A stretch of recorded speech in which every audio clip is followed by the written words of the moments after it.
the I'm a Fan of podcast, music, comedy, and more. Nic Hawk, What's welcome. up? How are you? I'm great, man. I'm excited for this interview. Yeah, I'm excited for all of them, but I was replaying a moment of your set at the Cowabunga show after the set because I was sitting up at the bar just watching the rest of the show, and you came up to grab drinks or something, and the bartender had such. You probably remember what he said, but he goes, "Hey, man, I have seen every Cowabunga show here. Yeah. Your set was the best one I have seen." That was so. I never. When people give me compliments, it's really hard for me to take them seriously. Because what are you supposed to say? Like, oh, I know, thank you. Like, you know what I mean? It's just hard. Yeah, but that's why I wanted to say it for you because also, like we were both talking, we both worked in service industry. Yeah. You know, bartenders aren't the first people to always give out compliments. You know what I mean? No, like, 100%. So for them to say that was the best one. Yeah, it was very nice of him. I honestly I felt good about that set. Really, it was honestly, great, man. It was. That was my first time watching you. Yeah. And I went to see Byron Stamps. Okay. Because a couple people said he was really great and that he was like an OG comic in the scene. Yeah. And I'd seen your name around. Yeah. But I didn't know anything about you. And I was like, oh, this is that other person I've been trying to watch. Yeah. And then the set blew me away, man. Super funny thank stuff. you. Thank you so much. Yeah. I've been working on it for, it feels like forever. Yeah. Because once you just keep trying to perfect it and trying to make sure that you have gotten every laugh out of it that you can. And sometimes when you perform it, you'll hear a laugh that you never heard before, and you're like, okay, let me try to milk that a little bit too. That crowd was loving it too. That it Plano was crowd. good. Have you done the Cowabunga stuff before? No, that was my first Cowabunga show Yeah. too, so I'm happy that it went well. Hot crowd, right? Yeah, it was awesome. And the ladies were really vibing. The gentlemen in there were like very, very loud, which is like for a Plano crowd, I was not knowing what to expect because I do a lot of shows at Mic Drop too. And Plano's just a very interesting like mecca of where people go to see comedy. So it could be housewives coming to see you. It could be like, rowdy people. It could be anything. Well, that town itself is just so diverse. I don't think people realize the diversity that's in Plano. I mean, if you live here, you know, but people from outside of here, whatever culture, background, whatever, it's there somewhere in some little pocket, east, west, north, south. And Cowabunga has just been crushing it, fostering just their little show. What do you even call that? It's not a bar mic anymore. No, I mean, it's a full venue at this point because they do have, the way I categorize a bar show is if you're just standing there with the microphone, there's no stage. You're literally just in the midst of everyone. Yeah. You know what I mean? And no one's really paying attention, but it seems like Cowabunga, and there's a couple of other people that produce quote-unquote bar shows that are great. Yeah. And so I think that they've really done a great job with that. I hadn't been to one in a while either, and I didn't realize that their sound guy was so on top of it because you have music cues, and it's a couple seconds 100%. Really makes a difference. And this guy was nailing it, and it's a PA that he brings and sets up every time. And I was like, all right, okay. Like, I love it when I have, because not a lot of comics have sound cues. Yeah. So it's always one of those things that I get nervous about whenever I perform someplace because I'm like,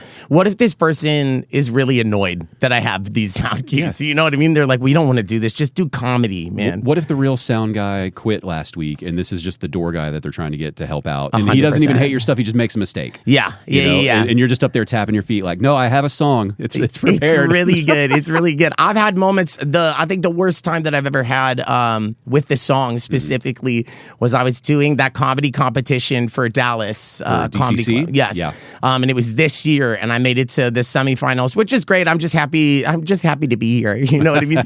But I had to play the song through my own system, like my own like on PA stage. system. Yeah, because they didn't want it to be like an unfair advantage that I had sound cues. And so, which I totally see. Yeah. But my friend had never used an iPhone before and was playing the music for me. She has like a Samsung. Yeah. She's just one of those people. Yeah. And she literally kept blacking out my phone.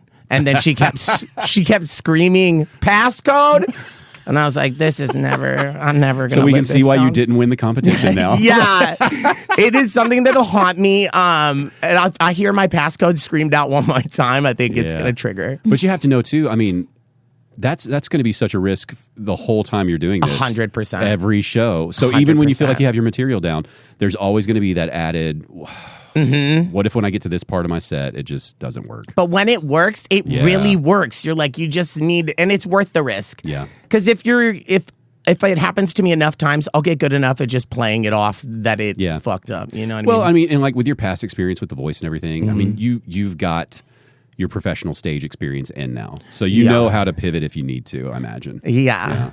But I never thought, like I said, I have children now. I never thought I'd hear these Disney songs in so many fun ways. And then also it's like, okay, finally, like, yeah, my life is watching Disney shows in Bluey right now. 100%. I can relate to this and it's hilarious. Everyone knows the songs and Disney is already kind of corrupt. I mean, as a company. So like I worked there as a dancer at Walt Disney World in like 2010. And so working for the Mouse, like, dancing for like their parades in like at Disney World. Okay, and like stuff. the daily parade? Yeah. So I was trained in like 7 different parades. And so they just mix and mingle you in and out of like I'd be in Magic Kingdom one day, Animal Kingdom the next. But, okay, we just took my son to medieval times. Okay. You're familiar, right? Yeah. And you know, at first I was really bitching about the cost of everything. Yeah. But then you get there and you're reminded, like, this is a big production. This is an experience. This is a big production. And then somebody out there right now is committed to having the long hair because they're a knight. And, you know, they learned how to look like a knight, fight like a knight, ride a horse, do all. And I was like, okay, I guess it's worth. But then I was thinking, I was like, man, how much money does someone at medieval times make? And that's a commitment. Like you can't cut your hair and change looks. Like this is you. You got to kind of like learn a dialect. If you have any speaking parts, you kind of have to like go in that old timey like. Hey, do you break that quick after you get off the job? Like, does it stay with you? Yeah, and then you just start thinking about what happened in that person's life where they're like, I think it's time to apply to medieval times. You know what? Horses indoors. But the same applies to you. It's like, at what point were you like, you know? Dancer at Disney World, bro. I think it's like what was that moment? Every gay man's dream. It's like a bucket list of like, oh, we want to work at Disney. Really? I don't know. It's like I think it's just like maybe a stereotype that I like to play into a little more. But yeah, I grew up going to Disney. We went 8 times in 1 year because my stepdad used to do tile for the company for like renovations and stuff like that. 8 times in a year. 8 times in a year. Literally, my mom called us out of school once and told them that our grandma died so we could go. My mom's like, really? She does not care. She's a Pisces. She does not care.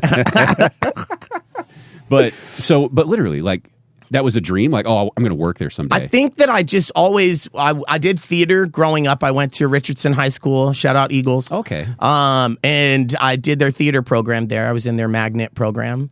And so I think the natural progression was to either go to college for it, and which I did apply to. I got accepted, didn't end up going. St. Ambrose University, Fighting Bees, that is in Davenport, Iowa. And I ended up transferring senior year to help my dad. He had surgery, and so I ended up going back to Iowa.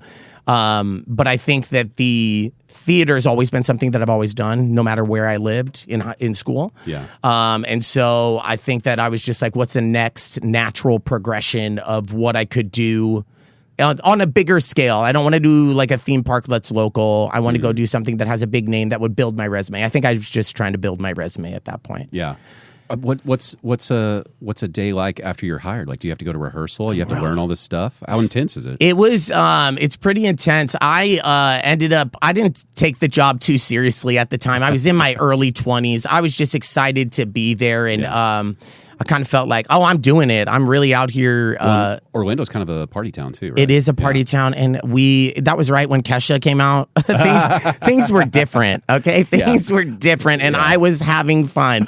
But I mean, I had a good time while I was there. I think when I first got hired, my fiance at the time, not my husband now. I'm very popular. No, my fiance at the time, he was a dancer. And this was when I was working at Chili's in Virginia. And that's where I met him. And we both moved to Florida in the hopes of getting on at Disney. We were just like, let's move. Who cares? Like, we're young. We have nothing to lose. Might as well just go. We went to an open audition, and he's a dancer. I'm a vocalist. That's what I wanted to do while I was there. And in the audition, they split you up into like movers, which are not the dancers, and then to the dancers, and they put him in the movers and me in dancers, and I ended up getting the dancing job and he didn't. So it was like a very interesting dynamic. I think every shift I worked there, I was always thinking about how mad he was that I was at work right now doing the job he wanted.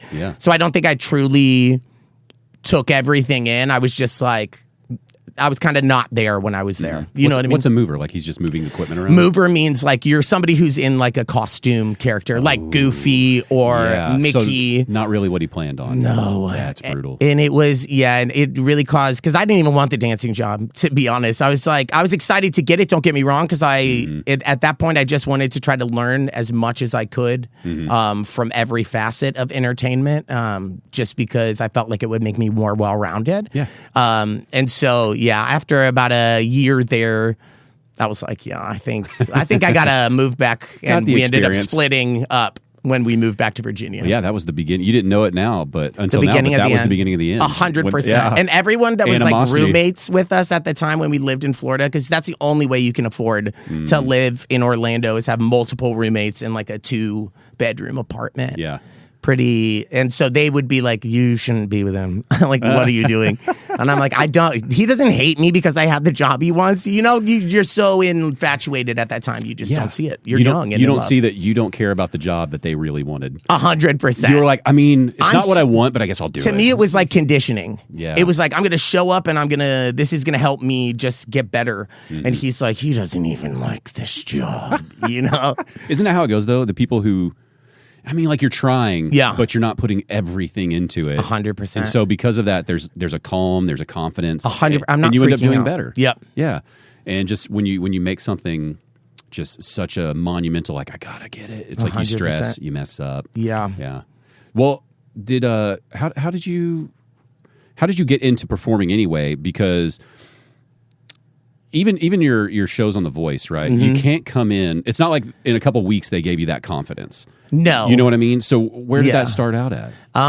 Because your stage presence is just ready to go. Thank you. I'm always, my husband says whenever anybody sees me and him outside of work, they're like, he's really like this all the time. He's like, and to me, it's exhausting too. I'm like, I'm exhausted just by doing it. But he's like, I was attracted to it at first, but now it's grating. Yeah. I think that I did in the elementary school. I did, I was 3rd grade. I was Tiny Tim in A Christmas Carol. And I also that was my first professional gig that year. I got to work with Kenny Rogers, it was like in Iowa, he picked 5 singers that were little kids that were from the schools in the area. And I was one that got selected, and we performed in his Christmas show that he did at the Adler Theater. Wow. And that was like one of the craziest part is watching the video back. The person who's standing right behind me is an elf, because there's like adults that are dressed as elves behind us, and it's Sean Hayes from Will and Grace. Literally, like what? Hold on. Yes. What is going on in your life and in Iowa? This is what I mean. I think it was First of all, did Sean Hayes ever think he'd be in Iowa with Kenny Rogers? No, I don't think he was ever planning on being a background like character in his Christmas show. Yeah, just really strange. Super, and it's crazy because at the time I didn't look at it as such a big deal, because I was like, oh, this is... Would he have been Sean Hayes at that point? Or was he still somebody who had, like, that show hadn't broke by then? No, he wasn't. No, that's what I'm saying. This was on the build up to his... He was on tour with him for all of his shows for that Christmas special. So he wasn't someone who just worked at the school or something. Like No. He was still. Yeah, they were just traveling through town, and he just happened to be in the show. And it was, And then also just the thought of Kenny Rogers later on seeing Will and Grace and being like, I remember working with that guy. Yeah. I think I knew that I had something at least it's kind of special when at the end of that concert, during the rehearsal process, there were 6 of us kids, not 5, there were 6 of us. And they asked all of us, who wants a solo? That's what I heard, because I have ADHD and I didn't really pay attention too well. And I raised my hand, and I'm the only one in the group raising my hand. And I'm like, y'all are shy. Like, this is crazy. But she really asked who doesn't want a solo. So I wasn't even supposed to have a solo because she had given them out. Because I just don't listen.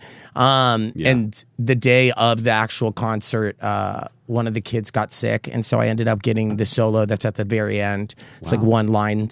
But you were ready to go. You'd secretly been practicing. Secretly been hounding everyone's. I was looking at the girls' parts. I didn't care. But at the end of that, we got a standing ovation from the crowd, and he tapped me on my head, and I was like, okay. You're like, this is my life. I said, this is, I think maybe what I should be doing. He just looked like a really proud, like grandpa Santa Claus figure at that time. And so I think I got the bug from then. And then I was like chasing that feeling. And what age was that? This was third grade. So I was like 9. Yeah, something like that. 9 or 10. Mm-hmm. That's crazy. Well, where does it even come from in your family? Is it mom, no one? Dad? No, literally no one has talent in my family. Okay, so you had to have thought about this though. Yeah. When was the first moment? Not a show or anything, but like when you like sang along to a song or something. Like what was it? Because if your family members aren't playing a bunch of music in the background, they're playing music in the background, but they were not very. My mom would sing a little bit in the kitchen while she's like cooking. Mm-hmm. But I remember my mom. Probably this was like first grade. My mom would be. She wouldn't trust the kids. She had 4 kids at that time. So when she took a nap, we all took a nap. We took a nap in the same room. Yeah. We were laying on the floor so she could like see where we were. We were kids and kind of wild in the 90s. Yeah.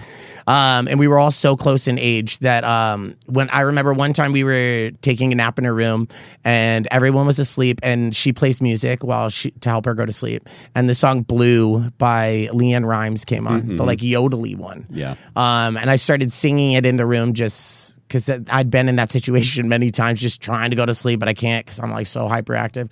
So I was just singing the song and my mom woke up and I could just tell that she knew that it was something that I was going to be good at. Yeah. Like you're actually singing, not like you're a little kid just humming a song. And so I don't think my parents were the ones who necessarily tried to push me into that. I don't even think they're the ones who found opportunities for me. Mm-hmm. I think I just happened to be good at it in school, that it offered opportunities that either the choir teacher or somebody who was in the school had a connection. Mm-hmm. And then I just kept building from there, I guess. A little songbird laying on the side of a bed. But it's wild, like having my son. Yeah.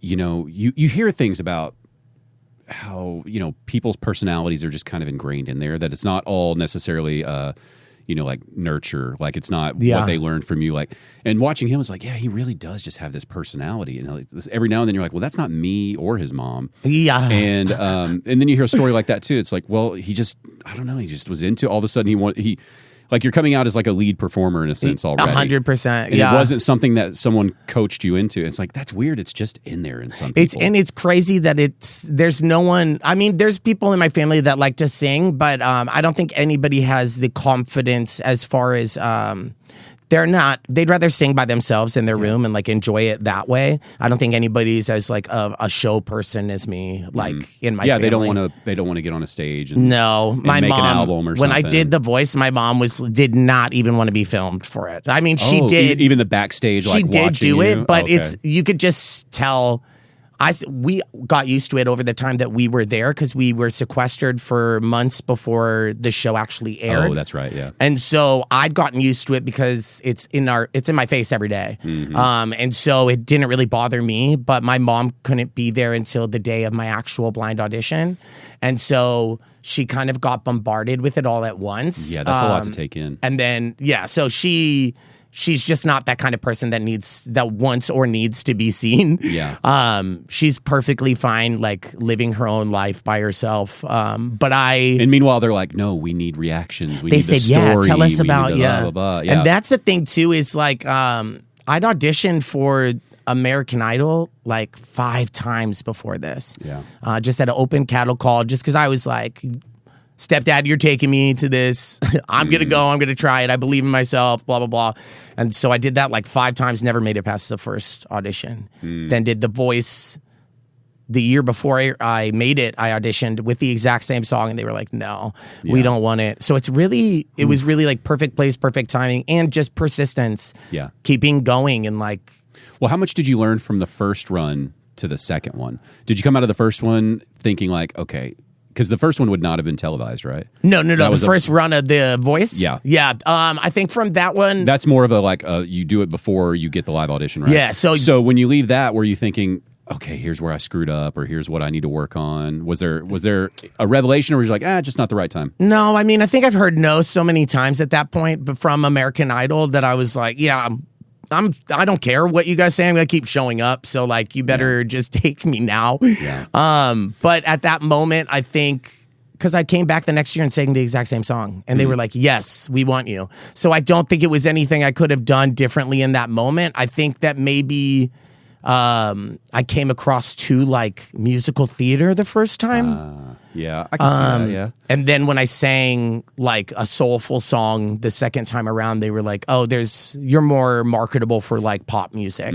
which is what that show is really about. Yeah, it's about moving songs, records. 100%. Getting doing new covers versions of things to sell back to the public, 100%. ratings, commercials. But also, it is the best form of that. Yeah. And I'm not even a huge fan of those shows, but it's like, I do love, American Idol, for instance. Yeah. It's like, it's not about your song that you're singing. They're Yeah. sizing you up. Every little bit of marketing with your looks, your attitude, your story. Does he have some kind of tear-jerking thing we can bring up? Yeah. Blah, blah, blah, blah, blah. Because I've had a couple friends who went there, and like one of them, I remember, they were like, tell us about like your pre-show ritual.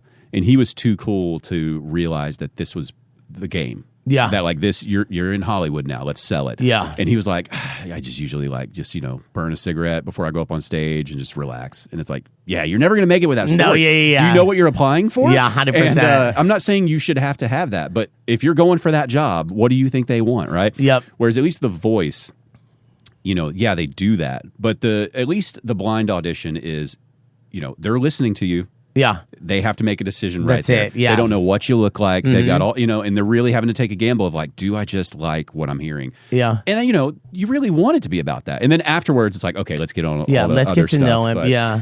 But it is, how many situations would be like job applications and things like that if it was like you just never saw the person, you didn't know details about their life. It's just, are you qualified? Can you do Let's the thing? give you a chance. Yeah, and it's such from that aspect, it's great. But yeah. I mean, you had to enjoy that experience, though, right? It was a great experience. It was a great experience until it wasn't. Until you get eliminated on live national television. This is a bone I have to pick with you, though. Yeah. Because I was listening to one of the other podcasts you were on. Yeah. I can't think of the name. It was like a LGBTQ focused podcast. Oh, yeah. I know what you're talking about. Yeah. It was good episode. I wish I knew what it was, but you can just Brian Kennedy, I think, was the host of it. Just look up Nic Hawk podcast interviews. Yeah, you'll find it. But you were talking about being embarrassed. Oh, yeah. How is that embarrassed, though? People know people are going to get eliminated. Yeah. The odds are slim to make it the whole way. Yeah. What do you mean embarrassing? That was probably like 3 or 4 years ago that interview had taken place. Yeah. So I will say that I have grown a lot since then. It did take me almost 10 years to get over the hurt that I felt from it. Not because, just because of the way I got a song that I didn't want to sing on my last song. Yeah, because pretty much they give you... But they gave me something that was like, oh, yeah, we want him to rap. You know what I mean? I was like, okay, so I did it thinking they had the best intentions. But I mean, I think that's the thing that hurt me the most from it. I think now looking back on it, I'm so proud of all the things that I did on the show because I was so outwardly myself in a time where like, I mean, being gay is scary now, just in the political climate that we're in. So I think at that time, it wasn't necessarily a part of my story. You kind of just knew when you saw me. This was 2013? 2013, yeah. Yeah, so, it's like you still had a large group of people where that wasn't an issue, wasn't a thing. But you still had a large group of people that were very uncomfortable. 100%. And not even necessarily in a negative way, but just like, I don't know how I feel. 100%, because gay marriage wasn't legal then. Yeah. It was just a lot of... well, that's 13 years ago now, is it? Yeah.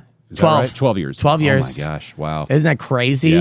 Yeah. Time flies, man. It's insane. I honestly, I look back at it every now and then just because there's a lot of... I did a lot of interviews and clips that they have with me and Blake Shelton, me trying to teach him to dance and stuff like that, which is just insane. But when you watch it, I'm just like, okay, this is fun to watch now. But back then, I was like, I don't even want to see this. If I hear the jingle of The Voice, I'll kill someone. Well, I mean, what it felt like. But what...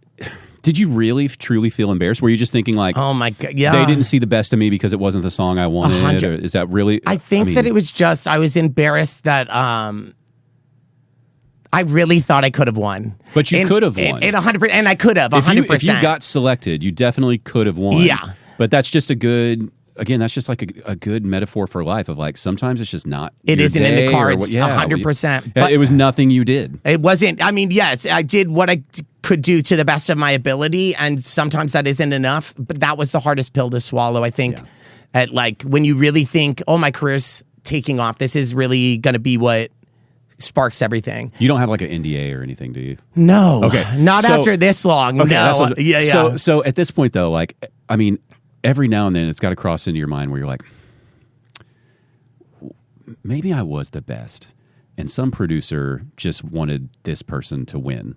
You know, or like, do you ever think that, or do you think no, it was all above board? It really just. I mean, I think the person who won that season, Tess and Chin, deserved it wholeheartedly. I think it was very. No, I don't mean clear. they didn't deserve. Yeah. Just you all deserve, and you wonder with those shows how much of it is like, okay, round 3, 4, 5, you know, to be da da da da. Like you wonder how much of that is pre-selected. I think that's a lot of it that's calculated before. I think the last time that I was on the show, when it's top 20 going to 12, that's the last time that the producers have any say in who could be in the bottom and who could be safe. So I think that yes, it was, because it went from 20 people to 12. They cut 8 of us on one episode. Yeah. So I think that was their last chance to be like, okay, cool. These are the stories that we really want to push forward. These are the people that we really like. And I think that, then you think after that though, it's down to the actual judges. Who knows? Yeah, right? Who knows? I mean, I would love to say, yes, it's just down to the honest to God's truth, but unfortunately, I just don't think that that's the case sometimes. Because look, they've got to sell Doritos on the commercial breaks, 100%. right? They got to do it. 100%. Yeah, I mean, you wish, that's one of the bad parts of, like, the older you get and then the more you pull back the curtain on any kind of artistic endeavor, you see how much of it really is revolving around just like commercials, revenue, whatever deals someone has made. And you're like, man, it's like 100%. There's so few things that are just pure. And, pure. I came in and I earned this just by like my talent alone. And then there's other times that you're like, dang, there's really so many other factors that are going into this. And I just need to maybe be more calculated next time. Well, singing and being a great performer, it's just the prerequisite, right? 100%. It's like, we knew you would do that. Yeah, that's why you're here. Yeah. I mean, God, what great life experience, though. What I don't understand also is, like, okay, so you had this start into singing. Yeah. I mean, that's a huge achievement with the voice, right? Yeah. And personally, to me, I always feel like the artists that don't make it, you did yourself a favor, right? Because you know what they're going to do. They're going to make you do all these covers and do all this stuff, right? And you're going to have these really strict contracts, right? And how many winners of like American Idol, The Voice, have gone on to have incredible solo careers? You know, not. Let's see, like the first one was probably like Kelly Clarkson. Right? Carrie Underwood. Fantasia Barrino. Those are just the winners that I could think of right now. Ruben Studdard was the winner of season 2, but I think that everyone remembers Clay Aiken a little bit more. But even those, like Clay Aiken, like incredible career after that still, right? Taylor Hicks. But the ones you really remember would probably be like Carrie Underwood, right? Carrie Underwood, Kelly Clarkson. Where you probably forget that was their origin. You just think they have these great albums, right? Yeah. And so, you know, unless you're like a diehard fan who's like, who's been watching it since the beginning, because that's all I can think of about them. So when you came out of that, I'm assuming they give you like, hey, you have like a year or two, you're not allowed to do anything or something. Essentially, we have to sign a contract that said like there was a certain amount of people we could perform in front of. Yeah. So, but you know that time's going to be up. 100%. So what keeps you from going, fuck it, I'm going to write originals, I'm going to go in the studio, and I'm just going to make my album that I want to do?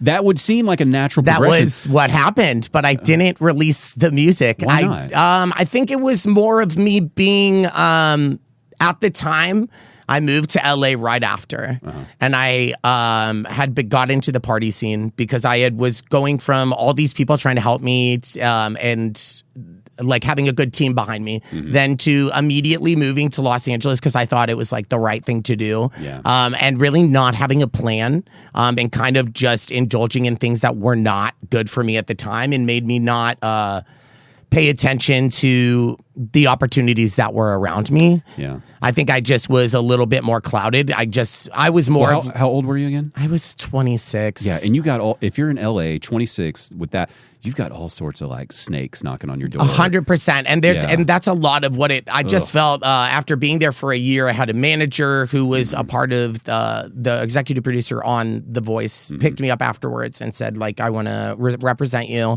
Went and did some shows in Canada, traveled and did some shows in the US. And then after that was done, I realized that I just wasn't like, I had a show at the House of Blues on Sunset Strip, and we had executive producers come to the show, and I did my set, and I do a lot of. It's funny because I was doing in between my songs, I would talk, but it would be funny, and at the end of my set, my manager told me the next day, like, one positive thing and then like followed by like 3 or 4 negatives, which is not how you should handle it. Sandwich it, like sandwich. You got to do the compliment sandwich. Have you never seen 100%. Family Guy? Even if the last part is a made up compliment, just say something nice at the end. Yeah. And you looked great. And you right? looked great. Yeah. Yes, we loved your energy. It's just he started with something very positive and then said things like, "Are you a comedian or are you a singer?"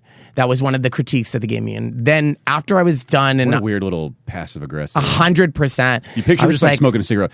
So what are you? You know, like a comedian, singer? Yeah, and I'm like, what's your deal? Yeah, maybe I'm just funny, okay, and I can sing as well. But yeah, so after that, I think I got off I was talking to my manager on the phone, and I was like, hey, I was already on the verge of like breaking down as far as emotionally from being there. So I was like, hey, I don't think I can do this anymore. And he says what everybody says in LA that's trying to support somebody. Hey, everyone goes through this. Everyone goes through this. And I'm like, I don't think everyone's going through the same path that I'm going through. Yeah. If I stay here, I'm going to make worse decisions, and I'm not going to be proud of myself. So I didn't tell him. I just bought a ticket back home that night. And then a week later, he saw me making posts in Dallas and was like, so you moved?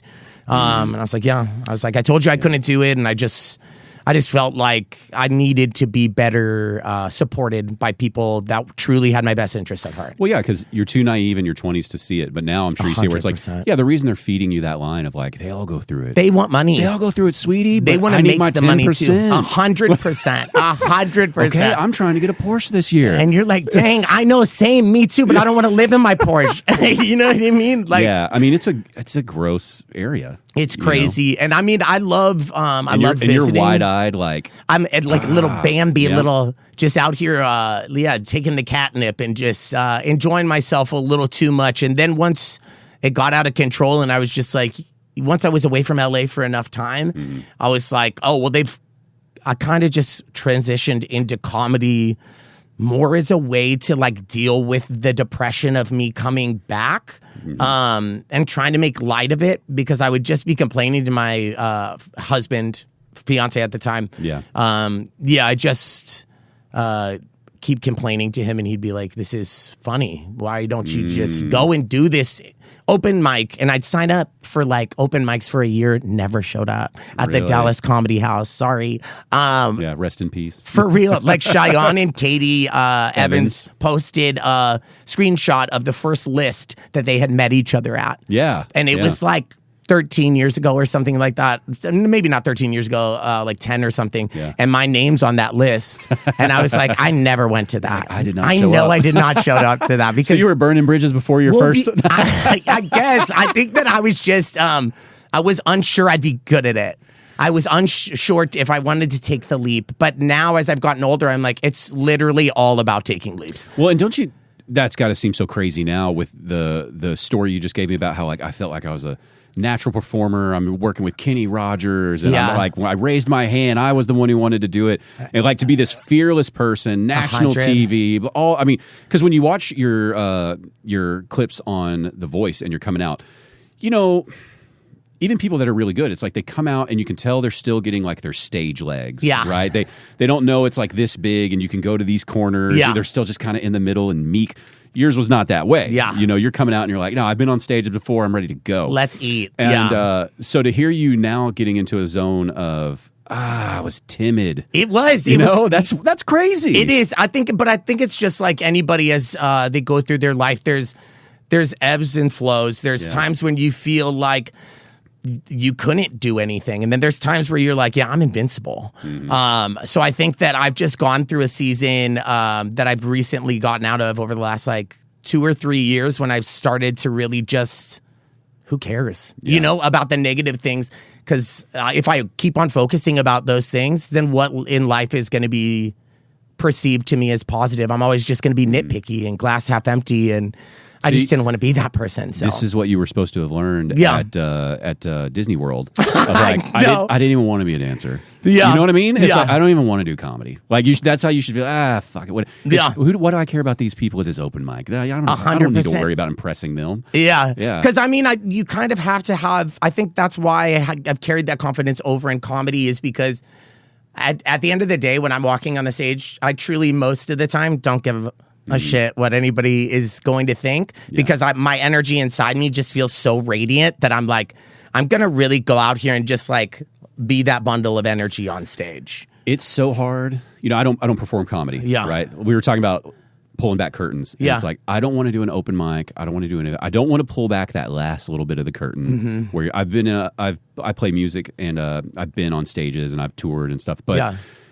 and it's like part of music is now always ruined because of that. And 100%. It's like, I don't want to do that to comedy. Yeah. But I've watched enough now that you want to try to give advice when people aren't asking for it, right? Yeah. and that's one of the things with these new performers, people where they're no longer like a brand new open micer. They've been going to open mics. It's like, okay, you're going to stick with this. I can tell you care about this, right? And trying to communicate to them somehow, it's like, hey, I don't know how you got to do it, but you've got to get confidence that you shouldn't have.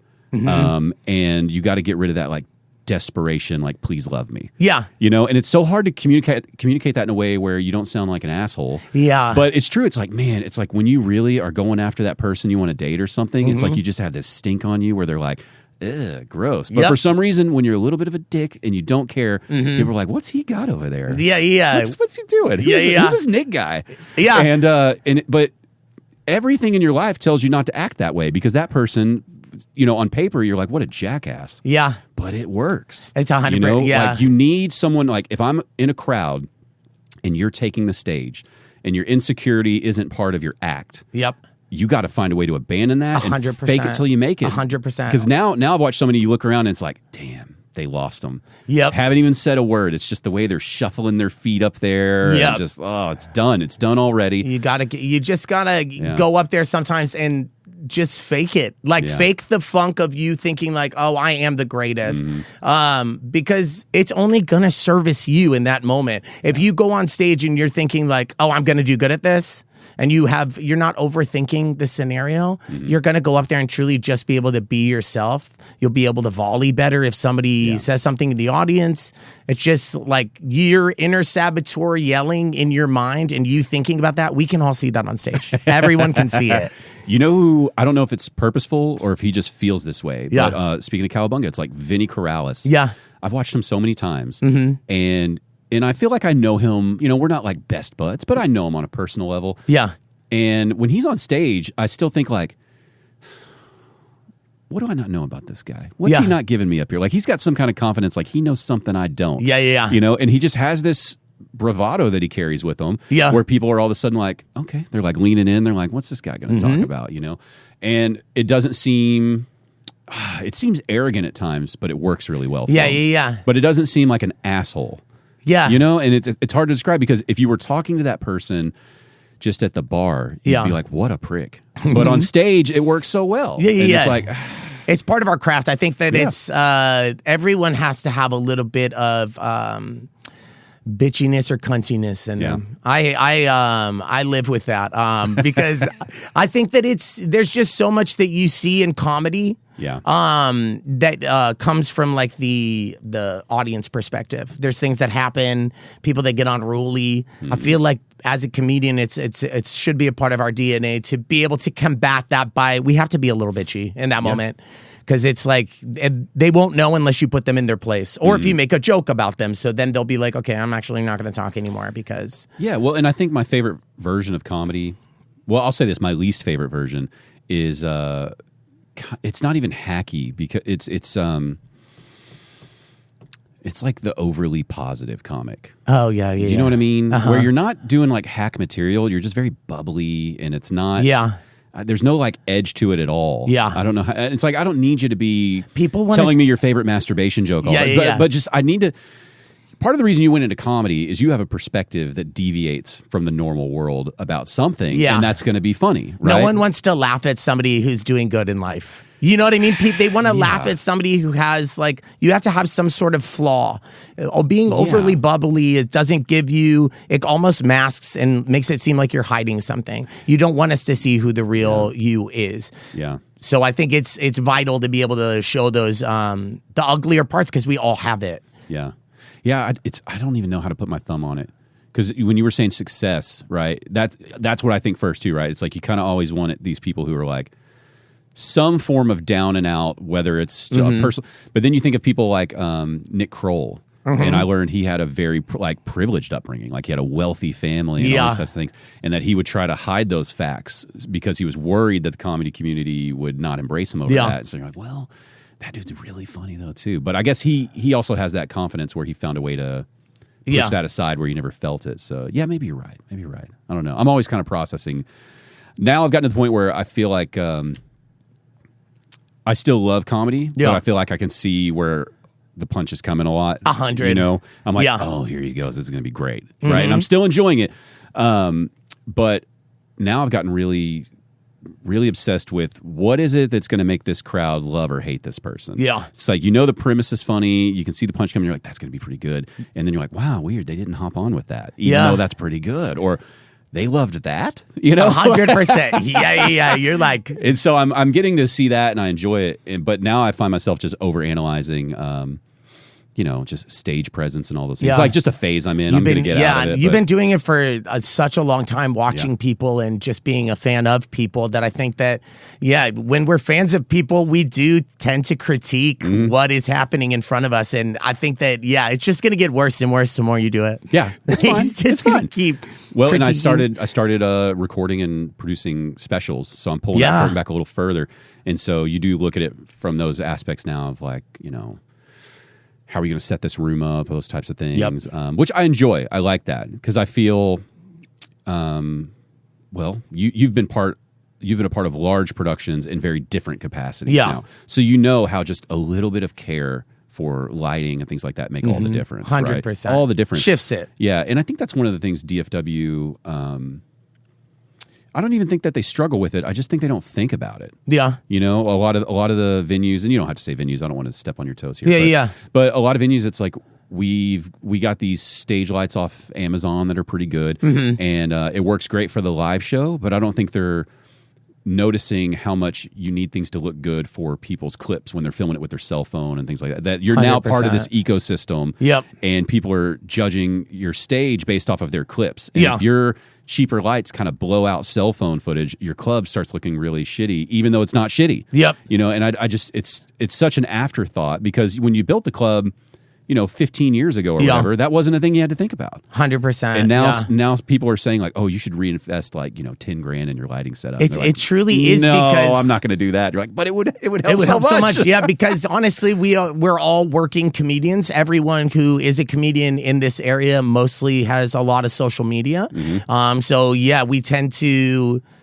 We tend to do a lot of our filming there, so it would be more helpful for those things to be. But it's also like you have to remember, comedy is like one of those things that's like dirty and gritty when it first started. And it's like started in a dark bar. But light it for dirty and gritty.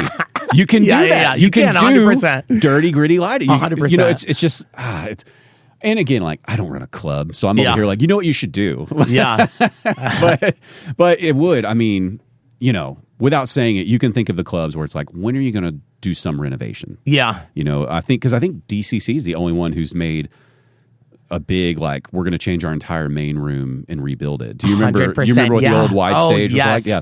And so, it was like that long little strip. Yeah. And you're like, okay. It was set up for improv. 100%. Yeah. And, in that old room, it worked. Yeah. It was fine. But reinvesting into the new room, it's like, yeah, that was the right move. Yeah. Even if y'all just did it so you could get more seats, that's fine. It's the right move. This looks more like a comedy club now. 100%. And what was funny is hearing people critique it after it was done. Like, there's always somebody who's like, "Ugh, it looks like shit," and it's like, what have you ever done? What have 100%.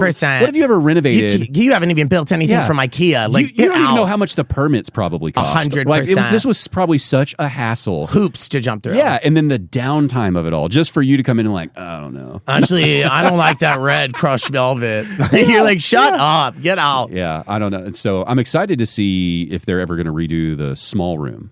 Yeah. You know, I'm sure they seem like they're proactive owners. Yeah. You know, they seem like they've got plans like a year or two out probably. Yeah. But I would love to see that small room just kind of reimagined in some way. Yeah. I mean, I'd it's like fine, to see them do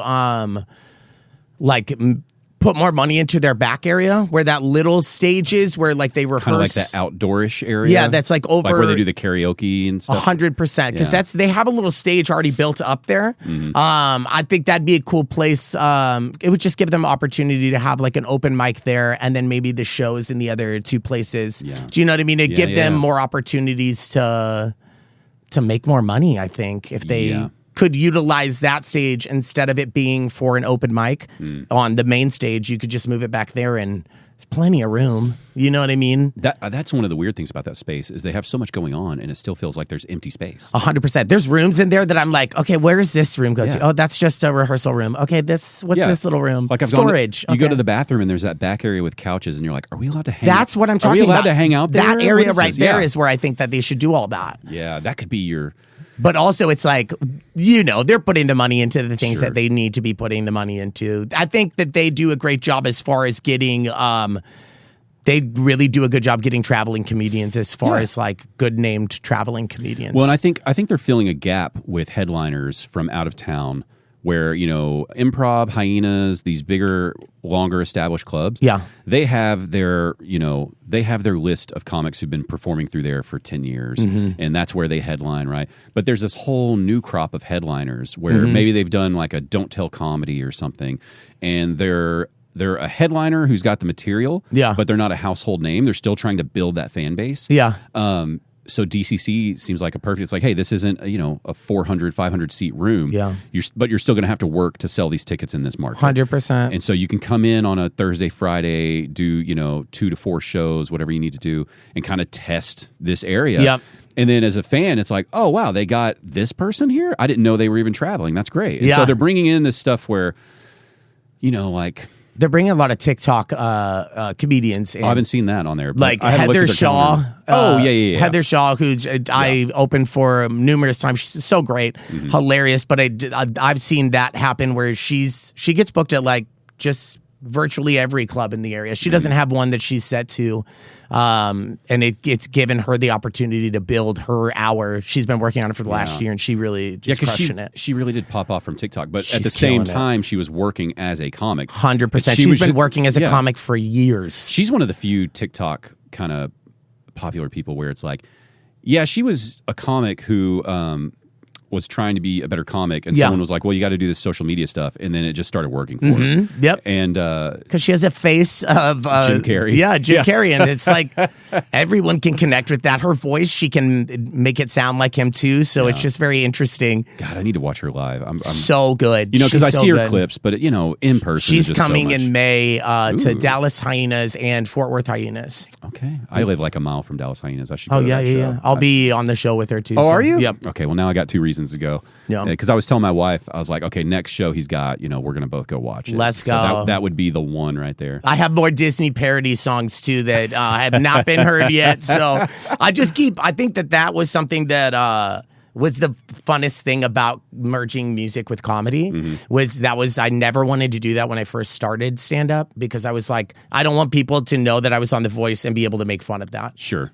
Keep that quiet like for years until you get good at this, and then try to integrate it into what you're doing. And so then I just was like, I'm going to rewrite Disney songs to reflect the decades of my life, the things that I've gone through, because at least these people will know it. And so I've been writing a lot of those recently. So when it comes to a club like Hyenas, I mean, do you get nervous about going, so I have 100%. Anytime. Do you think they're just going to be like, Nick, It's- Are you I'm are you prepared. MC or feature? For that one, I am hosting. Yeah, so they're like, Nick, you're the host, bud. They're like, bro, calm down. What do you mean music you cues? have music cues?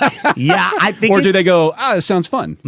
Every club I've dealt with has been like, yeah, this is fine. Okay. You can tell the tension when you give it to somebody, when you hand them a USB and they're like, you don't even have to say anything else. You just hand them a USB and people are like, this guy is so needy. And I'm sure you're turning on the extra, like, I'm really sorry. Oh my God, it's so good to see you. You look beautiful. I haven't seen you in so long. I just have this one request. Yeah. It's not a big deal. It's not that big of a deal. Please don't lose this. It has my wedding pictures on it too.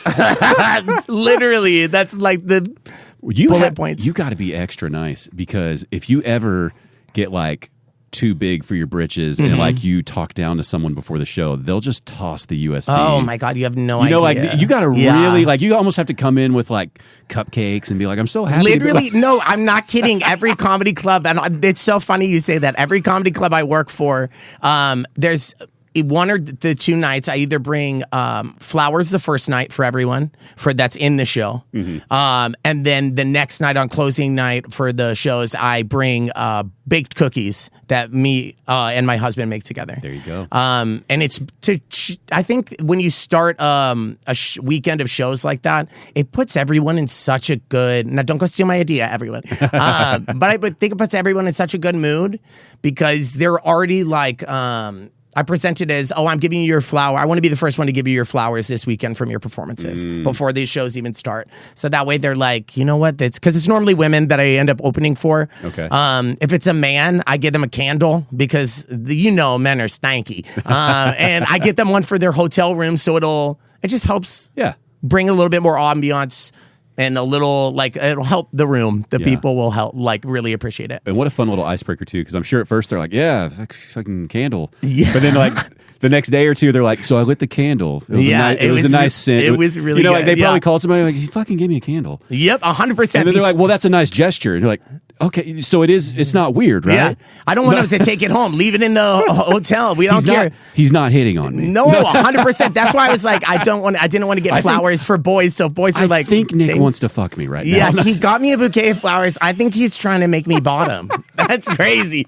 I'm like, no. Yeah. Well, and also just, I don't think many people in your comedy industry are used to receiving an unprompted gift when you're not trying to like, hey, could I get on your show? Yeah, I gave Cheyenne a bouquet of flowers once because I was on a show with them. And I was like, this just feels weird, because I told Cheyenne early in my comedy career, I hit on him and said some like really aggressive thing during like a roast that I will never repeat. But it made me be like, as I was giving him the flowers, I was like, oh yeah, I forgot that I said that to you, and now this probably looks like really like weird. Yeah. But Katie was like, a man never gets flowers until it's like a death or like a funeral or something, and I was like. Okay. Well, see, this is part of the straight man experience that will make you feel better. We never get praise like that in that form. Yeah, right. And so if I was talking to like my buddy Chris or something, he if he was like he gave you flowers, but like and it was fucking weird. But then I was like driving home and I looked over at the flowers and I was like. This just feels good. But you're not going to tell anybody. And then I'd come home to my wife and be like. He gave me those like nice flowers. Like I think we should put them out. 100%. Or if it's a guy, he could give them to his girlfriend. Take them home and give them to her. Say you don't even have to say that I gave them to you. You could just give them. I would tell my wife. I'd be like, Nick gave me these, and she'd put them out, and she would like tease me a little bit for a minute, probably. Like, oh, your flowers. But then I would like, I'd come home from like work or something, a bad day. I'd come in the house, I'd see the flowers, and be like. Yeah, it's pretty fucking nice. That's what I'm hoping that leaves a good resonance. Now, we're never going to say it back to you. I'm not going to be like, 100%. Nick, love the flowers. These are the dopest flowers. Yeah. I'm going to be like, you didn't buy me fucking flowers again. But secretly, I'm like, I did like the flowers. Those flowers were good. I like the flowers. Yeah, I mean, just any kind of little reward of like, I'm noticed. Yeah. And I think the cookies really help with the staff. Because I end up making sure everybody at the comedy club gets a cookie before I leave. You know what else? That's also a good power move too, right? Because now they can't wrong you because you could sabotage the cookies if you wanted to. 100%. So now we've got mutual agreement of like, we're both going to be cool, right? Yeah, You're going to keep the USB. Here's your cookie. The poison's not going to be in this one. 100%. Yeah.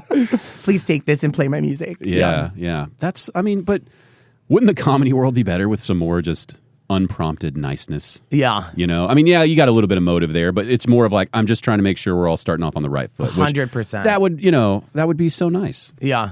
Yeah. It's, but I could see it being odd at a little much. Yeah. And when I'm out not a little much, just out of the norm. Yeah. Which doesn't mean bad, right? When I'm out of town, I don't do it. Like if I'm booked out of town to do a show with like Heather Shaw or someone, then I'm not going to bring him. Plus, I've worked with her so many times that I feel like it'd be so annoying. She'd be like, "Stop trying to make me fat. You're bringing me cookies every time you see me. Get out of here." Yeah. But well, when did you write the first comedy song? Were you starting off with just regular material? Yeah, I just did regular material. I didn't introduce music at all. I just I went on stage to my first open mic that I actually went to, and I just got on stage and had one joke that I knew I wanted to say, and then the rest was like just feel free, say what's in your heart. And it was like it ended up being a lot of the stuff that I fine tuned and make like my solid material today. Yeah, but at one point you had to sit down and like download the tracks and rehearse and commit and are you not thinking in your mind like it's not going to work? I mean, do you get doubt or do you just go, this is a great idea the whole way through? I think that as long as when I rewrite the songs, I like to try to make the sound of the lyrics sound like the original. So it ends with the same like vowel sound for like each part of the song. So it sounds like it could be the song, you know? And so I think that I started doing that for like, it was like an improv. It was for Sassy Night Laugh, which was like a all female and gay like sketch show that we did at Stomping Ground a couple of years ago. And there was a bit that we were doing that I was writing a sketch about an infomercial for adult Disney songs, essentially. Oh, so you got to test it out. So I got to test it out, and that's when the first one was Part of Your World. That was the first one I ever rewrote. And it's basically just about me in my 20s being like a little promiscuous. And so when I ended my set with at Cowabunga. And so it just is, once I wrote that and it got such a well-received reaction, I was like, okay, I'm gonna try and see if I am even gonna be able to write more of these, or if I'm gonna get annoyed, if I'm gonna be tired of that bit myself. But what a good like testing it out in kind of a little improv-y environment, like 100%. Stomping Ground. Stomping Ground is that's where I got my first like producing job. That's where I was on staff there for a couple of years. Stomping Ground is one of those that I feel like they really march to their own beat of their own mantra of they're going to do the shows that they want to do, and it's very much like community-based shows. They have improv for people who have Alzheimer's or people that are nurses of people dealing with Alzheimer's. So they're giving a lot back, which I think is great, and it was a great place to feel welcome.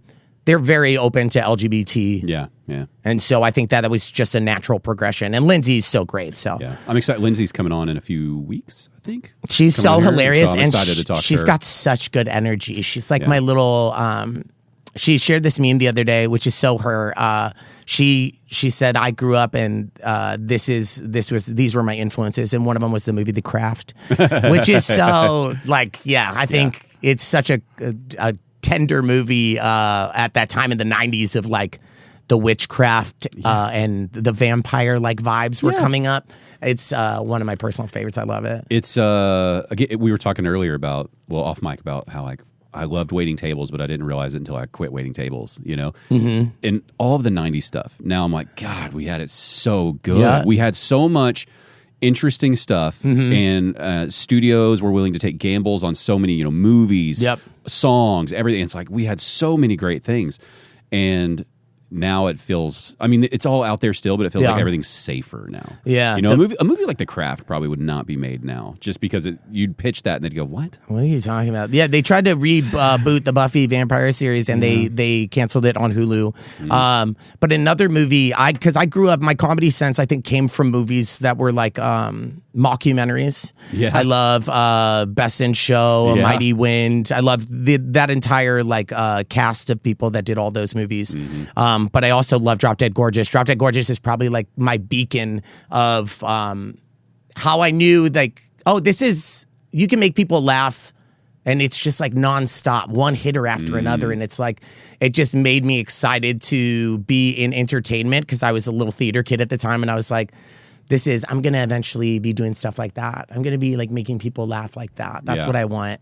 But I think have you seen that movie? No, oh I'm my going to check God, it out. Bro, it is Kirstie Alley, Kirsten Dunst, Denise Richards, Brittany Murphy, Amy Adams, Allison Janney. It's a mockumentary about a beauty pageant in Mount Rose, Minnesota. Okay. And they all have that gross accent. Does Kirstie Alley have a main role? Kirstie Alley is the main villain. Okay, because she is just right. I'm thinking of the right person, the woman from Cheers. Yes. Yeah. Okay. Yeah. So basically, it's about a beauty pageant that's taking place, and one of the moms, who's one of the moms of the contestants, she doesn't want the other girls to win, so she starts killing them off.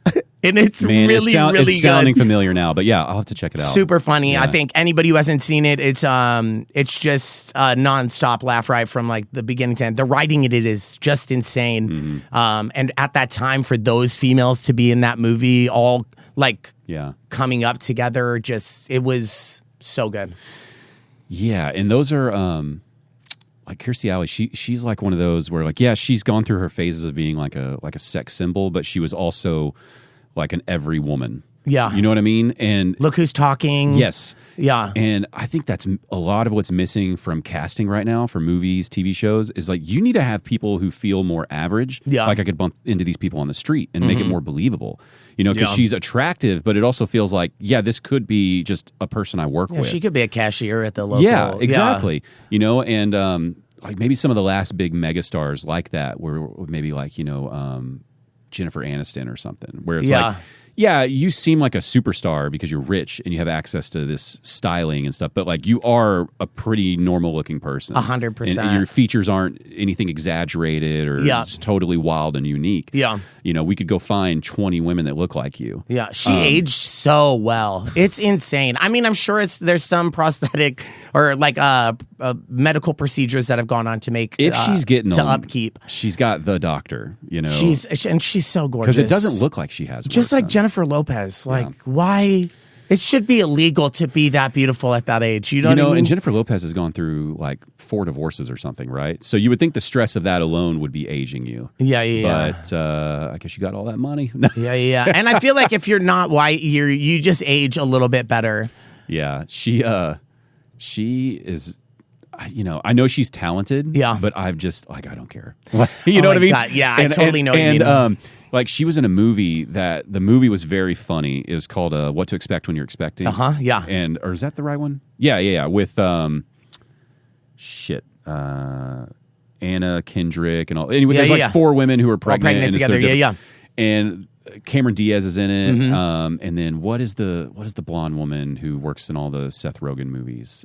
She was in like 40-Year-Old Virgin. Oh, I know who you're talking about. It's his. But anyway, she's absolutely hilarious. She's married to a director.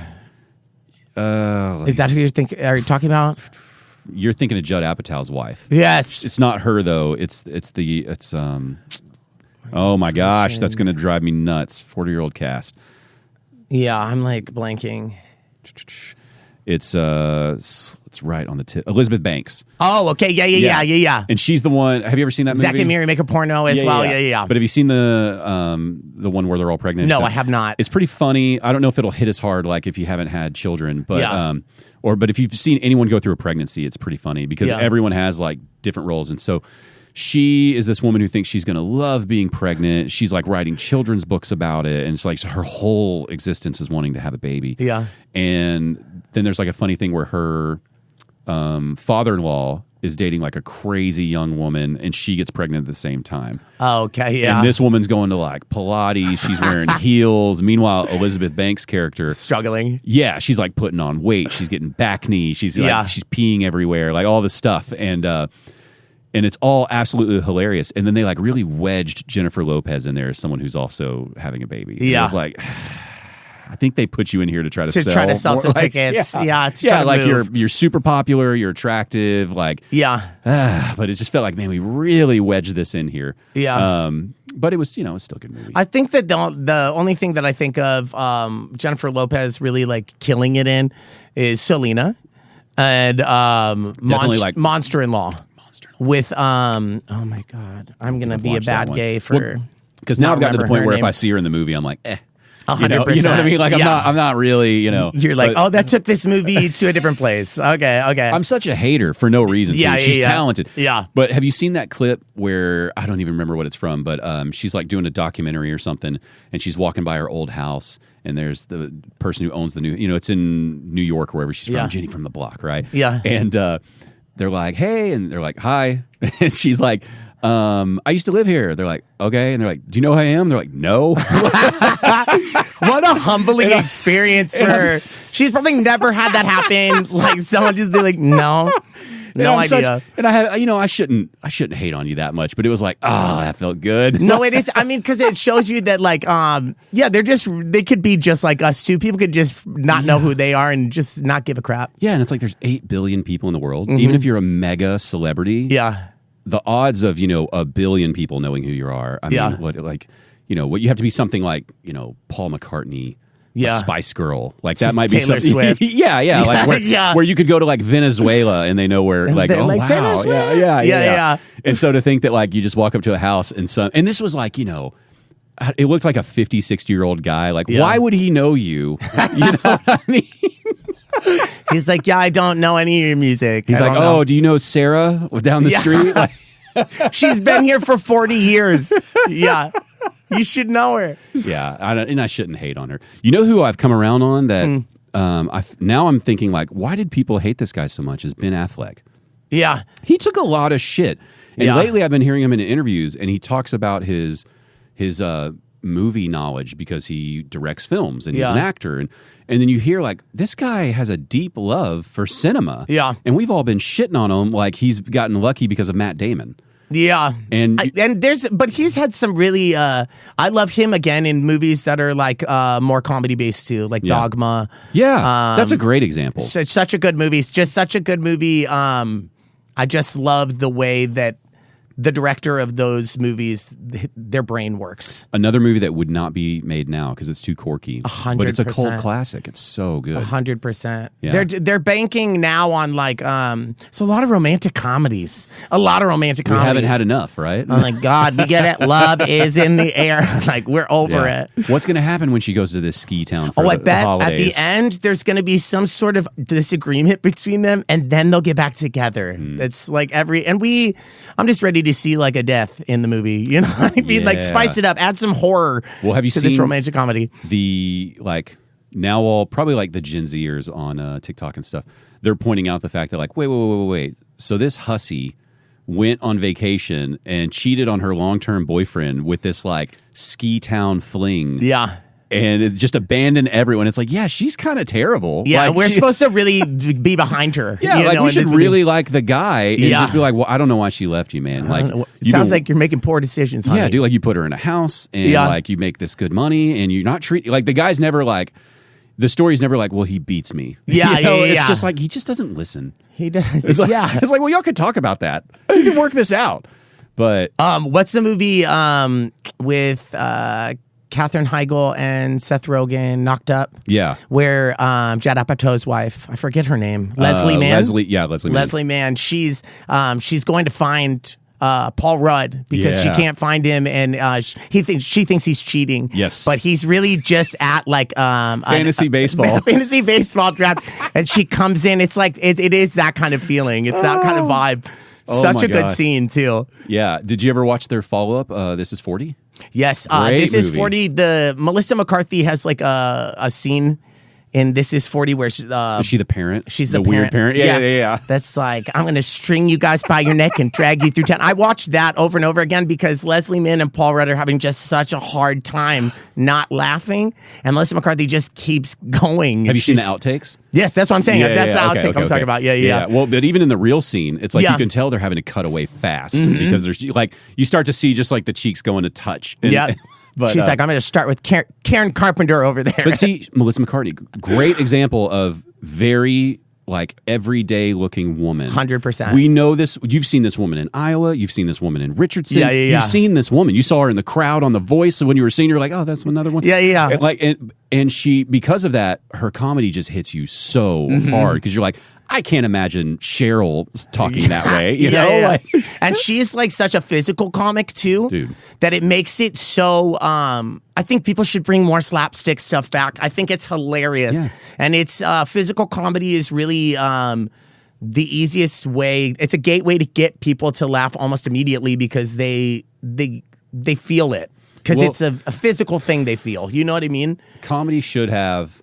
That's why I was really struggling to describe that person that annoys me in stand-up earlier and was saying like kind of like bubbly, because I hate even saying it that way, because there's an aspect of comedy, she's a great example, where you should just be fucking silly. Yeah. It should just be silly and ridiculous, you know, like it doesn't have to be dark and edgy. Yeah. I like if you got to look, like she still has an edge to her, but she's so sweet and likable that when she throws that edge out, you're like, oh my God. 100%. It hits better. Yeah. And she has that confidence we were talking about. Yeah. Where, and this is going to sound real shitty, and I mean it as a compliment, where it's like society would tell a person with stereotypes of herself that like you should have zero confidence. Yeah. So then when you see that confidence, you're like, damn.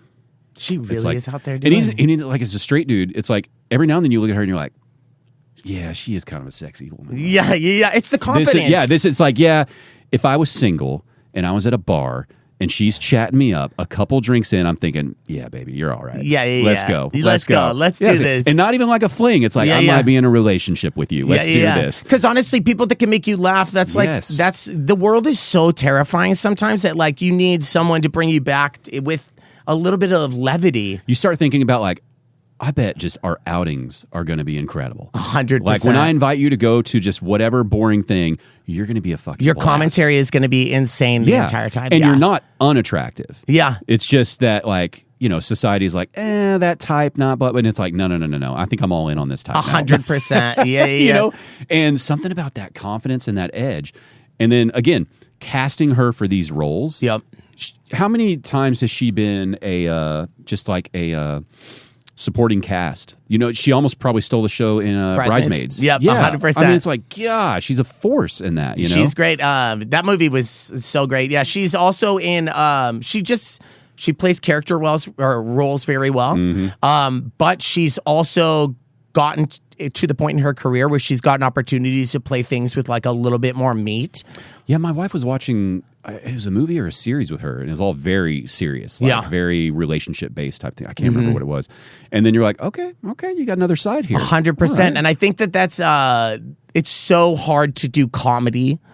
So people who are really good at comedy can tend to flip to do dramatic roles like Jim Carrey. Yeah. Yeah, did you ever see, I don't know if it was as popular, but the movie about the number 23? Mm-hmm. Yeah. I did see it. Yeah, where he's just a psycho. And yep. Like, writing on the walls. You got me locked in. 100%. Yeah. Or like Truman Show. Eternal Sunshine of the Spotless Mind. Like there's just a lot of movies that like Robin Williams is another. Those are my two. Those are the pinnacles. If I had to pick like who my inspirations were in comedy growing up in the 90s, I would have said that I thought those two men were my fathers because I just saw them all the time. This is clicking though with your, you know, you do bring an attempt at like larger than life on the stage. 100%. So that is making a lot of sense. Yeah. Yeah. Ooh. And they're both. I feel like you got to chase that feeling, right? They're both kind of tortured individuals.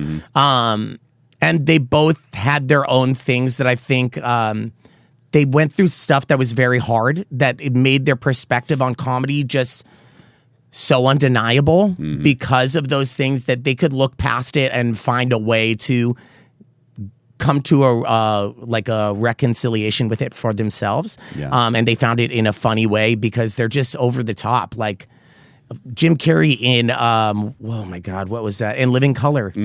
Just being one of the only people that was white on the show, and a predominantly black show that was geared for black audiences at the time, and really didn't feel like he was misplaced in that cast. Yeah, really felt great and ingrained. And you never looked at him thinking, okay, so they got the token white guy. 100%. Like nowadays you think like, okay, they're checking boxes. We've got this person, that person, that person. Blah. Yeah. And it's like, no. If you find that person of whatever checkbox you hope to get and they are that talented, great. But like, don't do it that way. It's like nobody said like, okay, we really need a white guy. Yeah. And if they did it that way, you would see right through it, right? 100%. But then you just think of all the depth he added with that tiny little change of perspective. I mean, God, do you remember the Vanilla Ice parody he did? Yeah. Where he kicks off his shoe at the beginning. It's like, and I'm watching that, years later after the fact. And it's like, if that's that funny now, in the moment of that, watching it live, how funny must that have been 100%. With the full context of the times, And he did that I want to say like cave woman kind of character where he had like a little top knot on the top of his head. He always wore bras. I forget what her name was, but she had like a very specific voice. He just was really good. It just at that time, like people weren't I don't know, as comfortable doing like, oh, I'm going to be in drag and be a secure straight man that's just playing this character and it's just fun. Jamie Foxx did it on the show too. Like, and it was the extra hilarity of that of like, are you kidding? Like, it's like, okay, now you're just like, oh, so they did the dress thing. Because he's very good at like, he can bring emotion to, he can just bring that hearty laugh. Even if it's fake for him, it comes across so genuine. He can just bring those emotions out of him so snap. Well, you were talking about Robin Williams. The best, I mean, everything he did was really great, but it's just fascinating to watch him when he does like an interview, right? In front of a live audience, not a stuffy TV interview. But even on the TV interviews, he's just a loose cannon. But when he's in front of that audience, you can tell like he can't even shut it off. Yeah, it's just he has to do it. And I was watching one recently where he was, I can't remember what it was, but he was basically making like these. If it was on TV, it would be viewed as like these inappropriate sexual jokes with the crowd. Yeah. But the way he was able to go about it, I mean, he's like in the crowd, like holding onto a woman's hands or something. And you see her, she's like almost not breathing. She's laughing so hard while he's saying like way inappropriate stuff to her. 100%. And it's like, it's just that charisma of like, I'm going to go so big. Yep. So big, and I've been going this way forever. And unapologetic. Oh, yeah. Just going to do it, and it's just going to seem like something so natural that I do that you're just going to accept that it is who I am. He definitely was one of the last, like, really... like you have these tortured people, and they're talented, but they're kind of dicks. Like, he seemed like, dude, you seem like you have such a good heart, even if you're making these mistakes. Like, did you hear about how he would hire... homeless people to be in the movies. Yes. And he would have them run like he had maybe it on like his rider, craft services jobs or something, just to try to get some work. It's like what So regardless what of a good like dude. Yeah, and you have to think of being in the limelight for as long as that person had been. Yeah. Just the things that they had seen, the peeking behind the curtain for that many years. Imagine him having to deal with studio executives and just being like, "Fuck these people." 100%. But he still needs to get the role. 100. Yeah. Like, do you want to be Patch Adams? You know? And he's like, I really want to. I also think another person who's like that. Tim Allen. Yes, yeah. To the point where they're like, there's something that's tortured about them, but they come across Bob Saget same way. Yeah, they have that kind of energy that like you want to root for them because they were on like family TV shows and they work so well in that their comedy really hit. But then when you were to get to know them and talk to them as a person, you're like, yeah, you're really actually going through some shit and you're not happy at all right now. But it's weird that, I mean, to me it makes sense that those would end up being father figure types, because if you're somebody who your dad needs to be someone, or you hope there's someone that when you come into this shitty situation, they've got that advice, right? Yeah, and you're probably not going to have that advice unless you've been in those bad situations. 100%. So I think that's something about what makes them feel fatherly is that they're flawed. Like, I made that mistake in '87, and really, if I could go back, here's what I would do. Yeah, and you're like, oh, okay, all right, yeah, I want you to not have that mistake. Yeah. Because, how do you have that perspective without messing up? 100%. You're talking about your party days when you're young. It's like, yeah, maybe that's not the way you want to gain your perspective. Like, you know, you're thinking, because I mean, my wife and I, it's like we were the same way. It's like we had our wild 20s, and sometimes you're like, God, what could I have achieved if I just skipped that part? 100%. You know, and or locked in, or did I need it? I don't know. Yeah. Maybe I needed it. Was it something that I think because I do didn't help me in that way? You know, I do feel like when I talk to people that haven't gone through whatever, something similar, you do feel like, okay, I feel like I have a more well-rounded view of the situation at the moment. Yeah. I don't know, maybe I'm lying to myself, but you know, Yeah. you kind of see people, or like, especially think about this comedy environment, these young people coming in their 20s, and they're about to make some of those same mistakes, and you're looking at them like, yeah, okay, so this is only going to end in about 3 different ways. Yeah. And you got to decide which way it's going to go. 100%. You know, and people who make it to like their 30s, 40s, and beyond, and never had those kind of slips, they still feel like little baby sheep that could get hurt. 100%. Because you know what I mean? It's Where like it's like, something's gotta. Oh, you're gonna get scammed out of parking or something. Something's gonna drop in your life, and when it does drop, I feel like if you wait, if it goes that long in your life, I feel like it's gonna hit you even harder because you've never had to deal with adversity before in that moment, in that way. You know what I mean? Yeah, or just, I mean, yeah, something weird, and it's just like, oh, you're gonna crumble. Yeah. And I don't want you to crumble. Wait till your midlife crisis happens, bro. Yeah. It's going to really... Yeah, I mean, I'm at the point now, it's like I should be making really dumb moves financially. Yeah. Right? I'm primed midlife crisis here. Yeah. And I'm really... it's like, okay, I guess we could call podcasting that. Yeah. You know, but it's like, all right, that's affordable. 100. And it's like... It's like my family's not suffering because of this. It's like, a nice addiction. Yeah, you know, yeah. Like, you know, I'm getting one. to meet people and talk to them. It's not like, honey, I figured out we could afford a Lamborghini. Yeah, so can't wait. Not practical at all. No. But I'm just gonna. I saw someone on YouTube put the kids' seat in there. I think, and I was like, this would be great. Yeah. So, yeah, I do. We've had people that we know where they've done they've hit the midlife crisis phase, and all of a sudden, like, pick the cliche of like, this spouse is what's holding me back. So we're being separated, and I'm going to go date some young thing. And then months later, it's like, I need you back. You know, it's like, yeah, you were just feeling like a fucking loser. You just want to haul pass. Yeah, and it's like you didn't get yourself enough hobbies or something. And you felt like something was missing. 100%. But it's like you didn't have any of that weird shit early on to go like, oh, that's the phony stuff. Yeah. That's the fake stuff. Okay. I think that, yeah. And it's... it makes me question whether those people, if they got into comedy, if they'd actually be good at comedy if they haven't faced any of those adversities. Do you know what I mean? Because it's like I said earlier, like if no one wants to laugh at somebody who has all their shit together, they need something that's... Or just what's maybe even worse than that I've been seeing is there are some like really nice people in the comedy scene that they show up to the mics. They're so nice. They're friendly. They're on time. They're everything. But they're not good. But funny. 100%. And I see it all the time. And you see like posts. They're like, I don't understand, you know, why I'm not getting these. I'm putting in the work. And it's like, you know, I don't know how to say it, but like you might just be a little too plain, a little too vanilla. Like you're just missing some experience, or you're just not sharing it with us. Yeah. Because it's not interesting. If you would tape, or everyone needs to tape all their sets, like period. Even if you don't plan on posting it, I think you should tape it just to see what the reaction of the room was. Because I think a lot of the time when you're on stage, you could think that you killed it because you maybe heard one super loud person laugh. You know what I mean?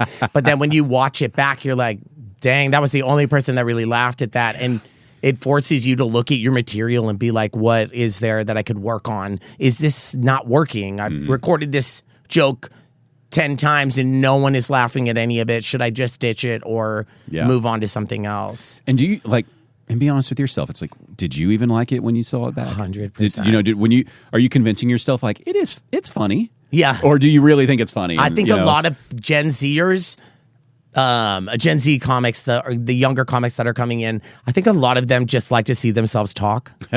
Do you know what I mean? So I think I can't really criticize. Yeah, same. I love it, but I think that they come into it like maybe watching it and kind of having a false sense of maybe having that confidence that I have, that they're like, oh, I could do anything, but it's like they just don't have the meat and potatoes behind it. Yeah. And I mean, again, a lot of that might just be just young. It's like, man, you're going to go through a couple life experiences and you've got all the tools now. As soon as you have those life experiences, you're going to build that material, and you're going to be really 100%. good. But some people, they just don't go experience life. I mean, part of what's helping you stand out is that you've gone through a really unique amount of life experiences. Yeah. You know, for your age, especially. Like that's a lot of. Like, it doesn't seem like it when you're going through it, right? I mean, obviously the voice is a big experience, but even just like I worked at Disney World, it's like, yeah, that's a small percentage of people that do that. 100%. You know, it's a very unique lifestyle and thing you go through, and then that really shapes like the next thing you're going to. What am I gonna? If I achieved this, what can I achieve next? What is the next progression? And it was just resume at that point, and even not even just. Artistic endeavors, right? It's like you were telling me that you worked in a corporate environment.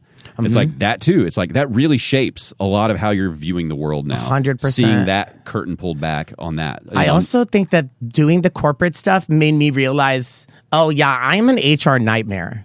I really I say things that I probably shouldn't be a corporate trainer because I am a little too dark humored for this. And I think that all kind of shaped me to be like, oh, okay, well, this is just naturally what you do. You just make fun of things that are. I like to make fun of things that are more dark because it helps my brain process the sadness that lives within whatever that thing is. Yeah. And so I think that that's just my coping mechanism of getting through stuff.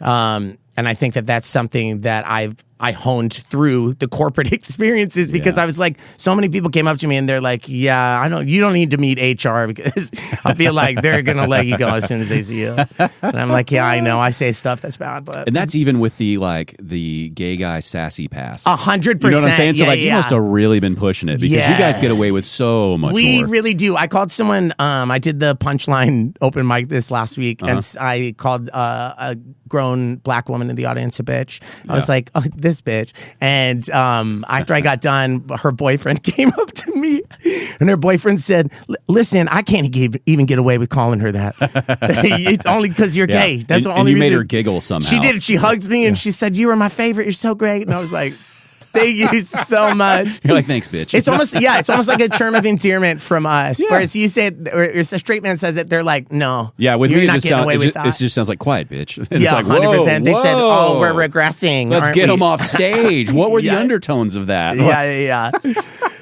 Crazy. Yeah, so if you were doing that at the corporate world and they were like, hey, pump the brakes a little. They said, you can't call your trainee bitch. You just, But shouldn't we be able to? Shouldn't we? Can we think about intention? Yeah. She forgot the table's order. She is kind of a dumb bitch. Well, you know what I mean? God, man, you tell me if you see this. Yeah. I think post-COVID, we're living in the worst generation of servers I've ever seen. Oh, yeah. And I almost want to go back and be a server now. And it's not even to be like, I can do it better. Yeah. I want to be like, hey, I can show you how to make some real money. Real money off this little show four-top a section little here. attention to them. Yeah. It's very minimal. They want to do the bare minimum and they have no personality when they do it. Yeah. And I was lucky, man. It's like when I was training, there was still the generation of people where it's like, you had some people who were going to school. You had some people who graduated high school, didn't know what they wanted to do. They're waiting tables. But then you also had these people where it's like, I've been waiting tables for 20 years for this company, and this is what I do. Yeah. And so I had the benefit of being trained by someone like that where it's like, hey, if you want to, you'd be doing something, they'd be like, yeah, you're never going to make money walking that slow. They'd say stuff like that to you. We're like, oh, okay. And they would just tell it to you straight because it's like, if I don't make money, I'm not paying rent. Yeah. And I'm like, I have kids and I wait tables. Like I have to do this. And I think after COVID, all those people were like, maybe it's time to hang it up, because they got really fearful that this was going to go on for who knows how long. Yeah. And so when the new workforce came in, nobody trained them. 100%. And they just don't know. And it's like, I don't think you realize you're leaving like $100 on the table every night. Yep. Like you could be making so much more money just by acting like you don't hate your job. 100%. It's a lot of those the people that are servers now are people that graduated during the COVID time. Yeah. So were coddled a lot during that time and probably don't feel the urgency to have to show up to your job all the time. Yeah. A lot of people calling out and giving stupid excuses. I think it's a lot of like just a younger generation that isn't necessarily as hard of workers Yeah. in that aspect. I think they see it as like a quick cash grab. Yeah. I can make money. All I got to do is just show up to this job, work a little bit, and then leave. But there's a finessing. It's just like working in audience in comedy. You have to figure out what works for this audience. What works for this table isn't necessarily going to work for the next table. And it could be just the smallest thing of bringing them a refill before they ask for it. There you go. You know? And I'm an optimist. I think that they would work harder if you set the bar a little higher. Yeah. If you had a manager or somebody going like, no, this is not how you do. This is how you do that. This is the expectation. Yeah. And the ones that push back go like, hey, this is our expectation. If you don't want to work here, that's fine. Yeah. Like we'll run short for a few more weeks until we hire somebody else who's 100%. down. You know, because in the long term, that's really going to work out. Yeah. And then the person who's like, oh, okay, so take the refill before it's completely empty. 100%. Yeah, you do that, they'll be happier. Oh, and then a couple days later, they're like, I noticed they're happier when I do that, and I've been making 100%. more money. It's like, man, it's that easy. That's just, then it's little things too. Yeah. Just if you could see that they're almost done with their food, they haven't touched it anymore.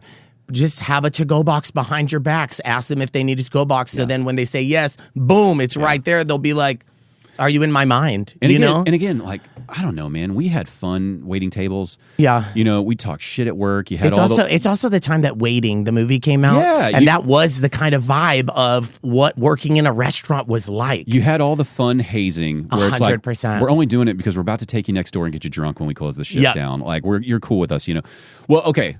I'll tell you that. Do you care if people know where you waited tables? And all No. that? Okay.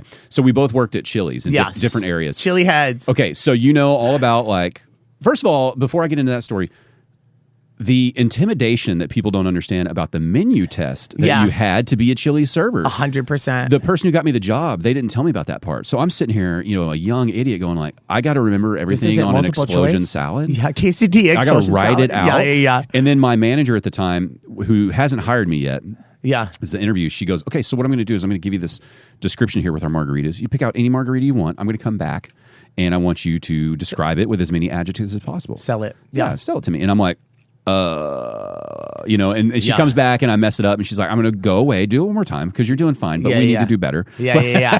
Just to see if you're coachable. Yeah. And then, you know, but it was like that pressure. It's like, oh God, I thought this was just waiting tables. They take this very seriously here. They do. But in the end, it's like, oh, this is for on a Friday when I have a rush and someone's like, does that have onions?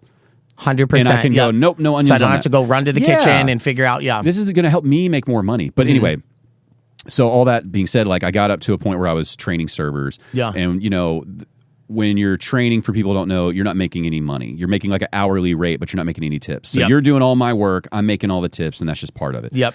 And we had a good server, and it was her last shift.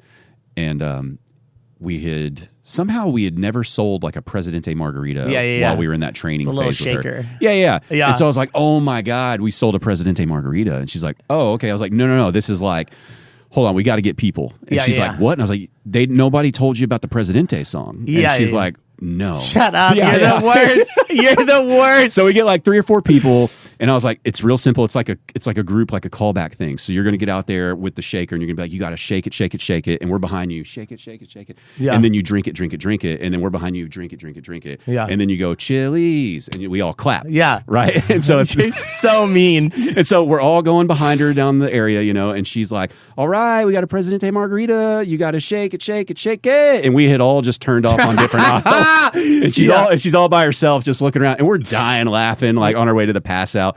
And of course, she comes back and she's like, "You fuckers!" And was like, "Yeah." And it's like, "No, you're great. You're going to be perfect. We just wanted to mess with you on your last shift." Yeah. Like, Remember that the stupid trick that they did? They got me with it. Was that stupid hot water? Empty the hot water out of the.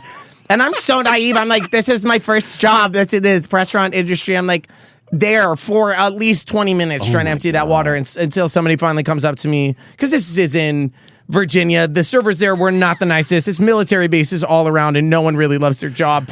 So they just let me do it for 20 minutes. Yeah. And I'm sure somebody walked by and was like, "Yeah, it does take a while." Yeah, like, just somebody. keep going. But luckily, one of the managers came over after a minute of me earnestly doing it, and I'm just like asking, like, when does it end? When is that?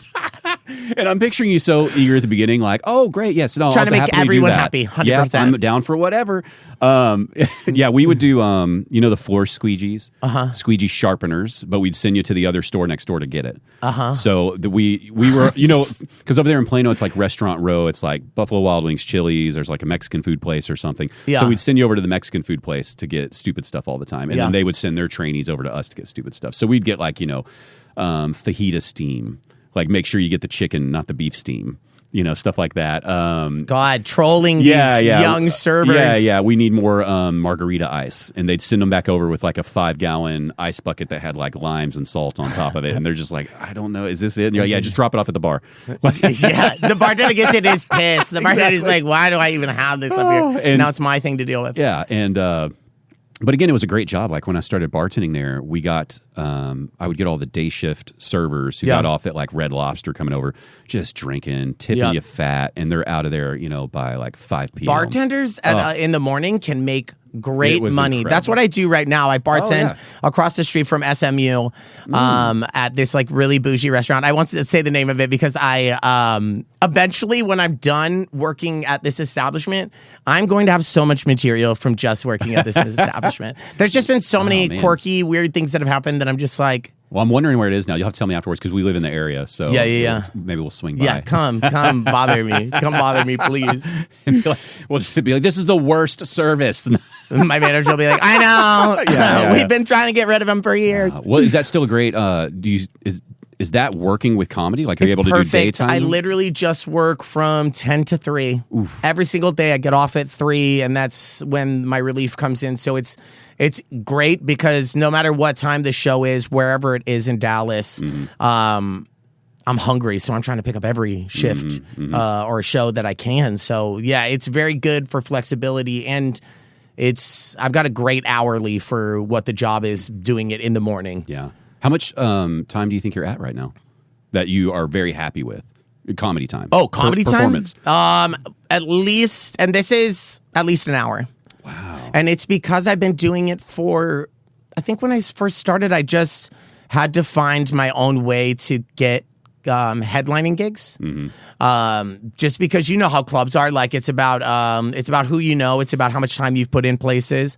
And so within this last year, I've headlined at every single comedy club in the area except for the Hyenas. And I think that helped me be able to flesh that out and make myself. I think it's fine if people want to be openers, they want to be features. I think that some comics just want to do that. You know what I mean? I think some people are comfortable just with that time. I think because of the music and because of all the ideas and all my vast past and experiences that I've had, I've just had this year enough time to fine tune and really like get all that material together in order. I wouldn't have been able to tell you 2 years ago, like, oh, yeah, I'd probably be like, I have 15 minutes of solid material. But I think it's because of just getting past those past trauma of letting my mind go from the voice and letting that go, that it freed my mind to not be thinking about that so much that I just ended up writing a lot of material and ended up perfecting it in that year. Yeah. Because I just was lucky enough to have the opportunities, and I'm persistent enough to keep asking people, hey, you let me do a headlining show here. If you prove yourself to a booker and they see that you can make people laugh consistently, they're more willing to take that chance. If you're taking the right steps while you're being proactive. 100%. I would imagine you have a unique frustration, though, when you're starting out because you have headliner energy. You just don't have material. 100%. When I first started, that was my Achilles heel because I'd kind of get insulted. Not insulted, but I'd be pigeonholed in that host position. Because my energy is so high, you're going to start the show that off they're like, right. "Hey, we're gonna put you at the very beginning," and it was like that for the first couple of years. Once I got to like that 20 minutes, that they just kept putting me, and I was like, "But wait, I have more than 10 minutes. I can do this feature spot if you just give me the chance, you know." And so it took me a minute to break away from that. The best advice I got from somebody was keep doing those host gigs. Keep getting those host gigs because that is where you are good right now. someone will eventually give you that chance within that opportunity for that club, or if you're opening for somebody, they'll ask you to feature.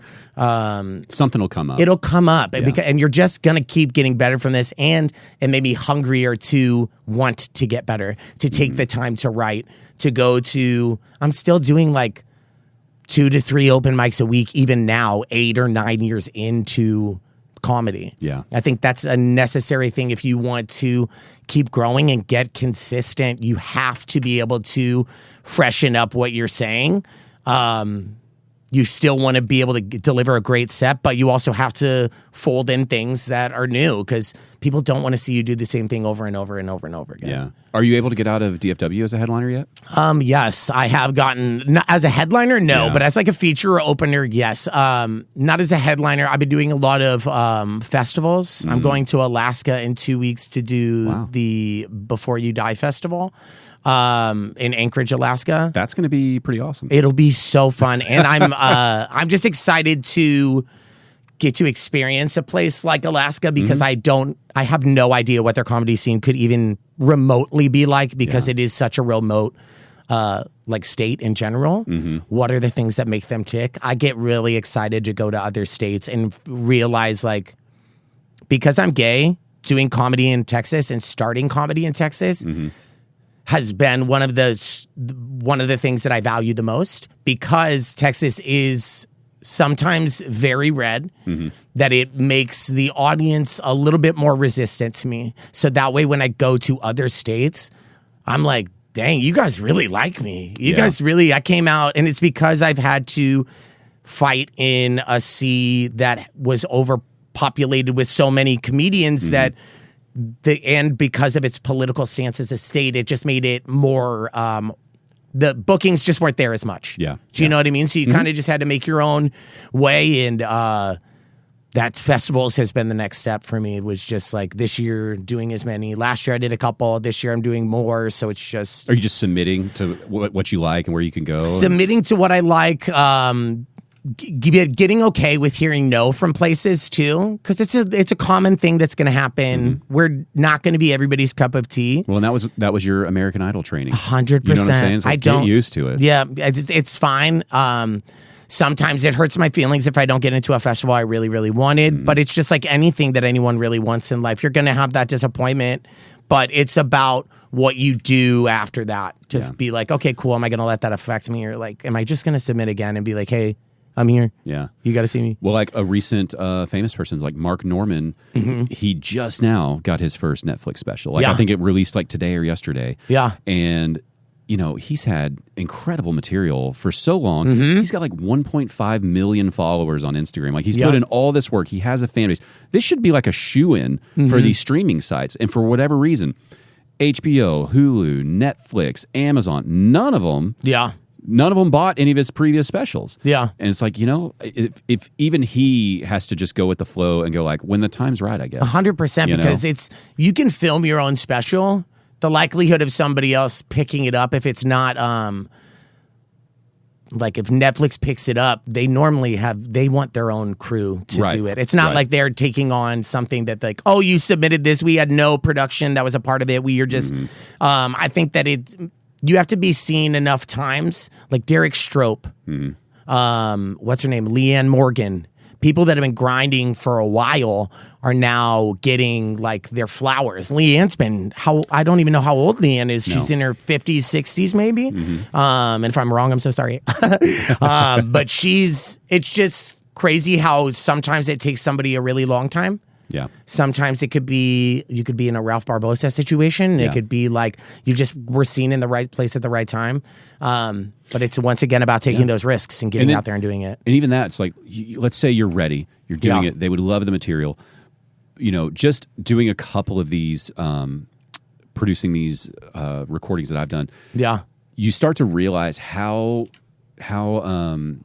big the game is on that side. 100. Where it's like, you know, if I wanted to film something for a comic now that had real Netflix potential, I'd probably have to pass. I'd probably have to go, hey, this would be an incredible opportunity for me, but I think I might mess your stuff up. I might just record it in the wrong format. Yeah. I might record it in the wrong like color setting where they're like, yeah, it's not compatible with us because we need it to stream on every single possible device. You know, it's like there's all these little technical details that you don't even think about where it's like, yeah, your special looks beautiful, but it won't work because of this reason. So we got to pass. And you're like, but I spent $50,000 on this. 100%. It's, you know? And so it's like, you don't even know the ways you might sabotage yourself when you think you're doing it all right.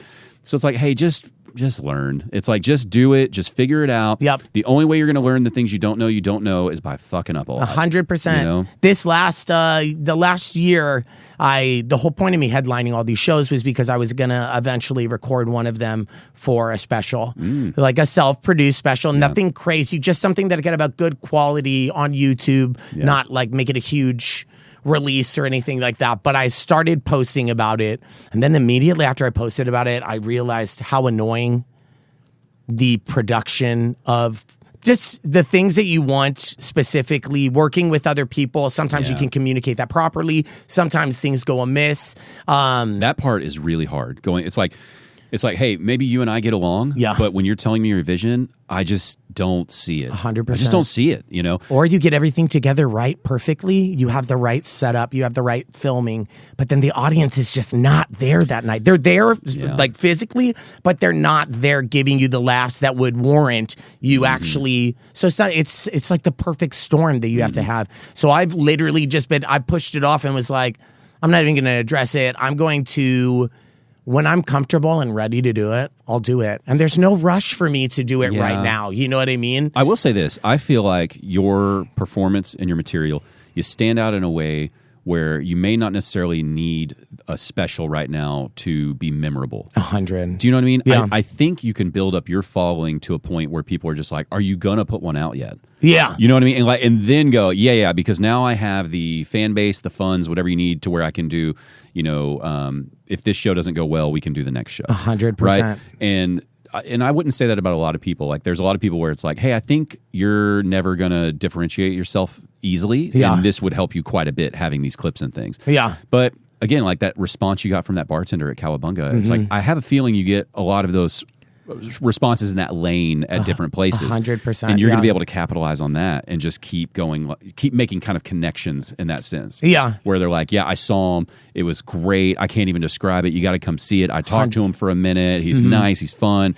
And like, we got to go to the next show. Yeah. And that feels like that's going to be your lane for like a little while. Probably to the point where it annoys you. 100%. Where you're like, I'm ready to put something out. My wallet or the timing or whatever, it's not lining up. Yeah. But then when it does, I think you're going to nail it. I think it's all going to happen in its own time. And I honestly, for booking purposes, the video that I got from Cowabunga was great. Oh yeah. The people, the audience response, I was like, bro, I'm this close to being like, just release that and be like, have this be your little quick like 15 minutes so people can get to know you. Yeah. Well, and if you did record an hour,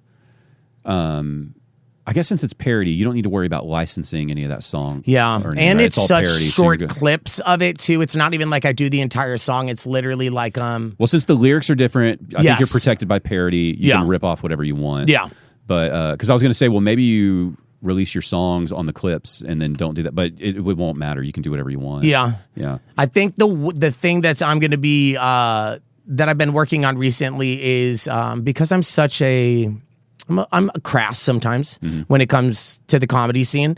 I think the thing that I've been working on is writing cleaner material. I think everybody should have some clean material, because you never know when a TV opportunity is going to present itself. Yeah. And you can't go up and, even though I am gay, I can't go on national television, call someone bitch, and have it hit as well. You know what I mean? So there's got to be things that I've learned to call people hey chickens instead of hey bitches.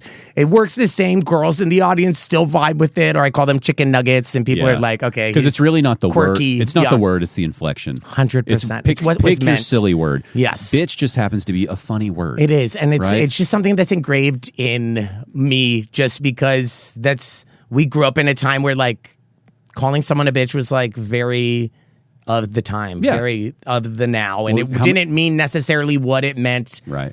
So yeah, it's just trying to train yourself, but you can still learn new things regardless. Well, that's the funny part, right? You can just bust open the thesaurus and just go like, what are some funny words that I can just call people? Yeah.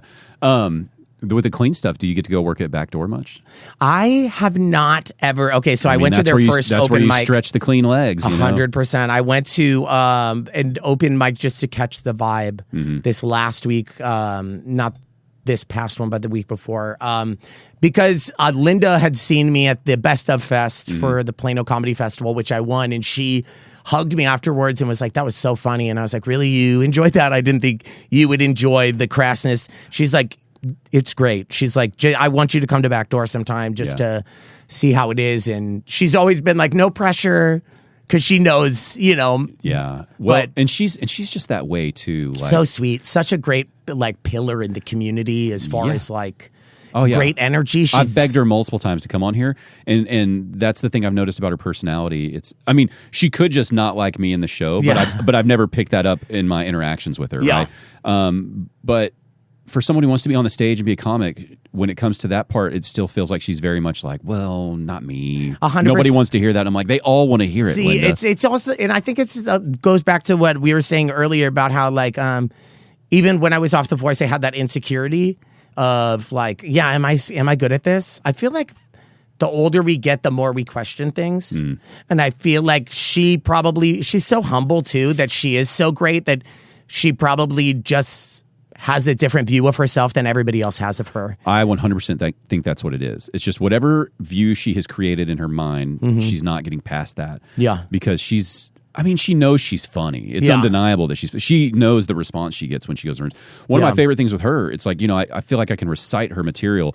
So me getting to see someone watch Linda for the first time is one of my, when you don't know the antics, you don't know her personality, and you really do wonder, is this an insane person? Yeah. And they're fully locked in on like, whoa, is she, are we watching a real breakdown right now? But her callbacks are insane. Oh. She's just so effortless because she's done it and perfected it. It's just like, it's anytime I see her, I'm just in awe. What I'm really hoping for one day is to just see her on a like, because she does care so much about the craft that, and this, she has never told me this. This is my take on her. I don't know. I could be way off, but she feels very meticulous. Like, I'm saying these words in this sentence with a purpose, and I have mulled over this 1,000 times, and this is the word, this is the phrasing, this is the beat, right? And she has crafted it, and it's been road tested and proven. I mean, she's got her face painted on the side of the comedy club.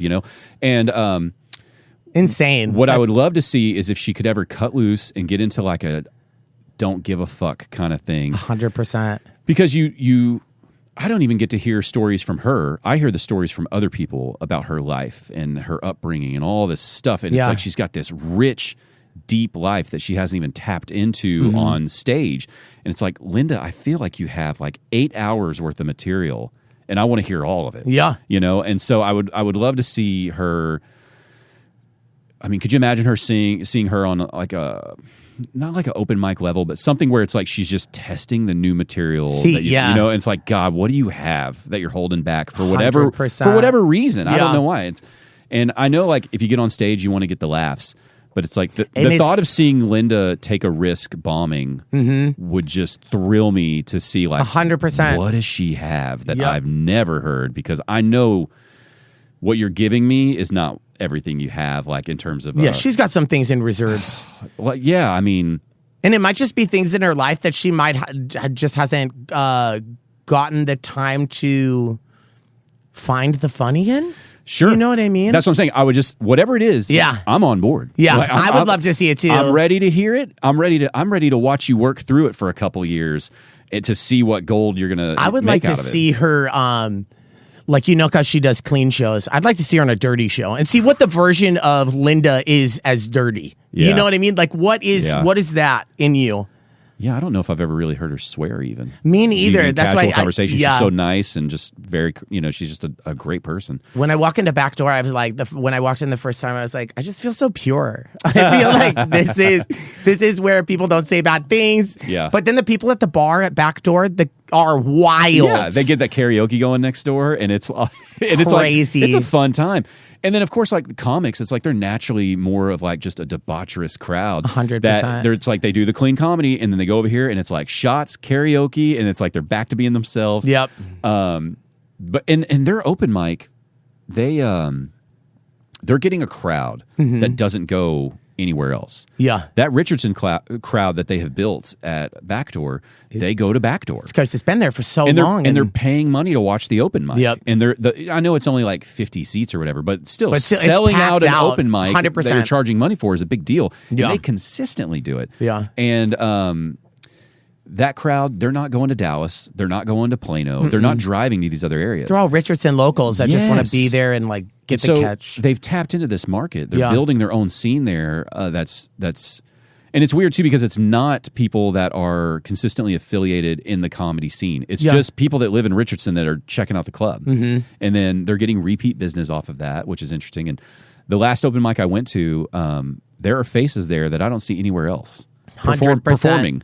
And you're like, well, who are these 8 people I've never heard of? Yeah, you know? same. And so that part excites me that you're getting these pockets of comedy fans and comedy performers. And it's like, man, in a few more years, you know, how many people are we going to have just murdering in different stages? Yep. You know, and then when that does start to spread more, like when the Richardson comedy fans are like, I've heard about this place in Deep Ellum. I guess we'll go check it out. Yeah. And all of a sudden, the cross-pollination of it all just starts making this scene just really get intense. It's cool to see the people you don't see that often, or people that could just be brand new to you, and they've been doing comedy for a while, but you just have never seen them. It's very interesting in Dallas. You can run into somebody you've never seen before ever, and you're like, actually, where have you been hiding?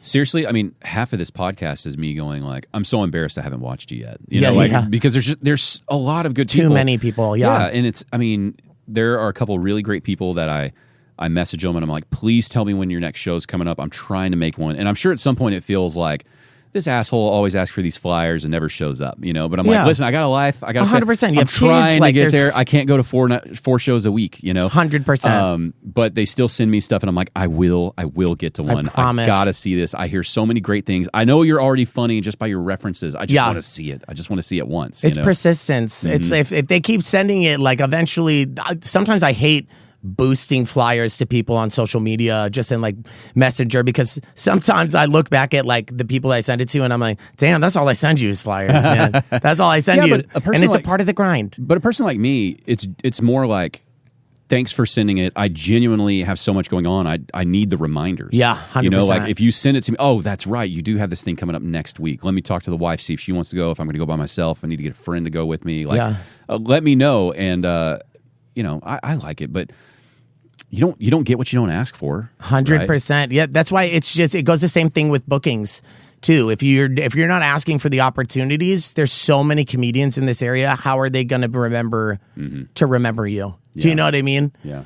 Well, speaking of remembering you, do you feel like, as great of the experience as The Voice was, that you're just like, I don't ever want to talk about The Voice again. I don't like that this is a part of my identity. Or do you like it? The past 10 years would have been like, hey, I hate talking about it. Yeah. But now that I've come to like a resolution and like I've come and reconciled the situation as far as like emotionally for me, realizing that it was a great opportunity and I had great time doing it. And to not let the end sour the entire experience. I think I would have hated talking about it. Because nobody remembers the end, right? 100%. Nobody remembers the eliminations. They just remember the performances. They're like, oh, you were on the show, you sang this song, blah, blah, blah. Yeah. And nobody's like, oh. I remember when you were walking off stage. Fucking off out of there, screwing it up. Yeah. It's But you know, like I've got to work with Lawrence Rosales, and the special we filmed for him, it was heavy on his life when he was horribly addicted to meth, made all these bad decisions, and he made the comment to me. He's like, "Yeah, all my material now." He's like, that's not me anymore. Yeah, you know, like I don't. He's like, it's fine, but he's like, I don't want to be viewed as like the meth guy. 100%. He's like, so I'm working on this, and so I do wonder that when you're on something that's that big and people are so excited to talk to you about it, and it's always going to come up for the rest of your life. Do you ever feel like, I'm not the voice guy? You know, or are you just like, yeah, it was great. Loved it. When I was on the show, the thing that people remembered the most about me, this was annoying for a while, was during my blind audition, I hit on Adam Levine. Well, you gotta, right? And yeah, it's like, what a fox, you know what I mean? But I hit on him, and I knew I was going to do it. I knew it would be a soundbite for TV. I'm playing the game as much as I could, you know? And I hit on him on national television, and he said he was trying to get me on his team, and I was like, yeah, I don't think I could be on your team because you're just so good looking. I don't think I could focus. And then everyone in the audience stood up and like, it was a whole like clapping moment. I saw the clip, and I'm like, I didn't just hit on Adam Levine, guys. Well, I sang, and you even caught him off guard. You know, he like dropped his head and was like, and was like covering his face. Yeah. And then that year after that, he won Sexiest Man Alive, and I was like, did I influence that? 100%. I think that there was, you know, it all works into. What it does, you put it out there for the world to go. 100%. Nick is right, and they said he is hot. So that was a lot of people's talking point with you, was like, oh, you're the guy who did that. Literally, they're like, are you the guy that hit on Adam? And I'm like, I actually sang too. Yeah, I sang I sang 4 songs. I was there for a while, but. At what point are you actually going to go back to writing your original music and releasing something with yourself? I have so because it's never going to go away. It isn't going to go away. You're a singer. It's and I think the songs. You're also a comic, but you're a singer. I am a singer, and I think that the next step, the next natural progression of my music is. It's gonna go into a place where it's not just for comedy. I mean, like, I'm gonna serious music release. It'll probably start with a song that I already have written, but it's a Christmas song. Okay. Because I feel like it's such a niche market, and if you can really get a Christmas song to sell, plus there's not that many originals that come out every year. You know what I mean? It's like the last you can really strike on it. You can get it. The last original Christmas song I heard was Casey Musgraves. Have you heard hers? Glittery. What one? She has so many. I love that whole album, but Glittery is the one I'm thinking of. What you need to look up is you need to look up her live performance. It was at like the CMA Awards or something, or some kind of Christmas holiday special, but it was country music driven. Okay. And the song is "Christmas Always Makes Me Cry." Okay. But watch the live, because I think that's when she like maybe debuted that song. It was before the album came out. And she's just one of those. She's just one of those classic singers, treasures, where it's like, God, you can do this live 100 flawlessly, and like the charisma of her tone is insane. What was incredible about the performance, right? So she's already got a great, unique voice, where somehow it's just soft and powerful, right? Yeah. And with her albums, it's like she's got clever lyrics that were at the time kind of different in country music that really made you stand out. It was like quirky, and you know, and but anyway, you know. She does these great set designs and stuff for her live show. But this performance, she's standing there in like a beautiful dress, standing still in front of the mic. And it's like, it's like standing still and capturing an audience to where they're holding on to every breath is, such a true test of like, how good of a singer really are you? Like, are you connecting deeply? And watching that live performance where she's just standing there, and it's like a sadder Christmas song. Yeah. And the rest of the show is very much like Christmas time, Yeah. And then she comes out here and nails this, and you're just like, what did I just watch? I think you're referring to the it's a Prime Amazon Prime special that she released. It was a Christmas, Casey Musgraves Christmas. No, it wasn't. Well, maybe it was. I thought that this was. I'll find the clip and I'll send it to you. Yeah. I thought this was like a country music type production where there were multiple different people coming up. She was not on stage for everything. Okay, yeah. Okay, maybe I think she came up for this song. Okay, cool. Because she did have her own Christmas special that she did invite guests on. She had Camila Cabello, so I think that Lana Del Rey. I think that came after she. I think she did this song, maybe released that album, and then did other things. Yep. And I think that performance might have been like, it felt like a test the water 100% kind of thing. And then now she's on like another planet. She just released a new album. I haven't listened to it yet. She's so great. I have a couple of hers on vinyl. It's about like she went through when she was single. Because I think she went through a divorce or something. But the marketing, like one of the songs is about having a dry spell. And I saw clips of the music video where she's like, I guess basically she's like so horny. She's like bumping into like this weird looking grocery store worker. But in her mind, she's flashing to all of the like sexy moments they could have together. Yeah. Because she's just like anything right now. That would be great. Yeah. And one of her billboards was like, a real billboard in real life is like, are you having a dry spell or something? Call this number. Yeah. Like you want to hook up basically on a billboard. Yeah. And all it shows is like her in like some tight jeans or something. You don't see a face or anything. And it probably just when you call the number, it probably takes you to like an automated. Yeah. It's probably telling you about the album or 100%. And it's like, God, you're fucking so clever. Yeah. Or your team, whoever's doing this, Yeah. you know. But anyway, that Christmas song in particular, I was like, that might be one of the best new Christmas songs I think I've heard in a while. It's tough to do, but it's you know. so hard. But if you can get it, it'll sell every year. I mean, yeah. And we're all, you know, well, you're probably not, but we're all tired of Mariah, right? I mean, I am a little bit. Okay, I mean, how many times can I hear that song? Dude. I mean, she's just making too much money at this point. I love the memes where they'll show like or videos where they'll show like a war movie. It'll be like Saving Private Ryan when people are like charging over the hill and you're like waiting on the enemy in fear, and it's like the start of her song instead. Yeah.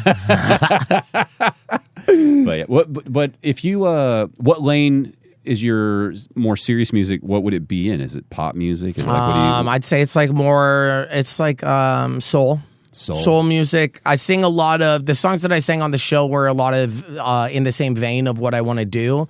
So I did Hit 'Em Up Style by Blue Cantrell, Domino by Jessie J, Genie in a Bottle, but like a slowed down version of Christina Aguilera, and then the Kiss of Death, Blurred Lines. That's not a song I would do. Yeah. I'm not somebody who fancies myself a rapper in any stretch of the imagination. I can do it if I need to. I've got good rhythm, but for not a part of for who a competition, that song is not showing your range the notes you're capable of 100%. And at the time, it was like the date rape anthem. Yeah. And they looked at me and they were like, he could deliver this. That's what's like really, that was what was bothersome. Okay. Yeah. Something about him says he would do this. You know what I mean? Yeah. I'm like, geez, okay. So would you, do you play any instruments? No, I do not. So what you need to do is you need to get a band together. 100%. Like that your would probably. Energy with a live band would be pretty great. Insane. Yeah. Cause I mean, well, if you're in soul, I mean, how much have you really, dove in on like James Brown? James Brown. Because look, here's what I'm hearing. Yeah. Okay, from my perspective, right? Yeah. We know you have stage presence, right? You have your own charisma. Okay, you draw inspiration from these people like Jim Carrey, Robin Williams. Okay, you need a band, and you need to go James Brown old school, where you have live. Where you're in this kind of live improv with the band of how the song's going to be going. You know what I'm talking about? Like he had the cues where like, I'm stomping my foot. That means you hit this. 100%. I'm turning back to you. You're doing that. Yeah. Now imagine you, right, being able to lead a band in that sense. Yeah. To get the way, you want this live performance to go and the fun you could have with that. 100%. It's like you gotta get a band together. A lot of comedians are doing that right now anyways, as far as like, oh God, I forget her last name, but Kat. She's from New York. Hilarious brunette girl who does song parodies, but she has like a live band on stage with her when she does it. No, but you're just talking about just singing. Real music. Okay. Yeah, like I would love to see, like if you found a group of, I mean, you can do it for that too. I'm not trying to limit you here. But, no, thanks. But no, like I think what you're probably missing is you got to find a good, whether it's a piano player, guitarist, somebody who's arranging music that you just connect with, where they're like, I've got these ideas. You're the singer who can execute these, write some lyrics, do this kind of stuff. And then, imagine you in a rehearsal space just like working it out with real musicians who take it as seriously as you do. I think you could probably come up with some really creative stuff. 100%. Did you ever learn anything about like Elton John and his path? Like, he really didn't write any of the songs. Oh, and the movie that they was so great. Yeah. So it's like a pairing in that sense of like 100. I think you're just looking for your other half where you're like, I love the music that this person writes. Yes. And all the words I was writing, they go with this. Yeah, it would fit in 100% because I can hear the melodies of what I'm thinking in my head. I can hear the music of what I want. It's about articulating that to another person and having them be able to be like, I get it. And it is just that yin yang situation of you finding that perfect person that would bring that that would bring that side out, you know? Is this the part of your life where you finally learn an instrument? Like, do you need to learn piano or something so you can at least start putting chords to your melodies? I mean, I think that my attention span is garbage at this point in my life. As far as trying to learn something. If you don't want to do it, you're definitely not going to learn it. Yeah, I'm a very... I get really annoyed if I'm not good at something immediately. I'd rather just stop doing it because I'm just like, get out of here. But maybe not piano then. Yeah, piano is one of those. Yeah, I just get irritated. I bought a guitar and tried to play on that for about 2 years, and then I was like, my fingies hurt. You know what I mean? So yeah, I think that I'm a little bit of a prima donna. I think honestly, at some point in the future, I'll end up writing some sort of like musical.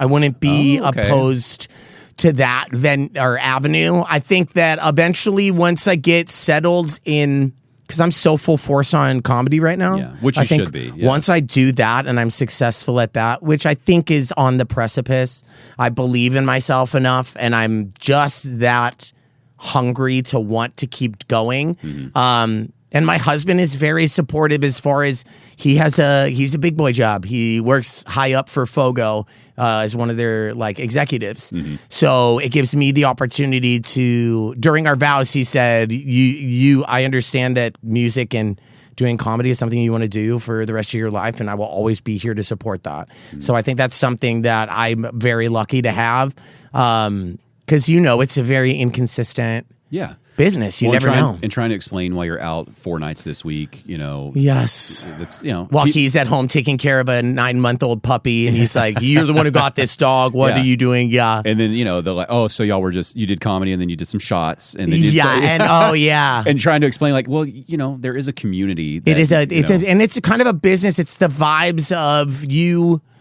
People want to be able to connect with you after you get done with an open mic or get done with the show. I used to immediately leave because I'm like, I'm spent emotionally. Yeah. But I think that that's where you lose a lot of the opportunity to gain a following, to be able to talk to those people one-on-one and be able to put a real face to what they just saw and make a personal connection. Yeah.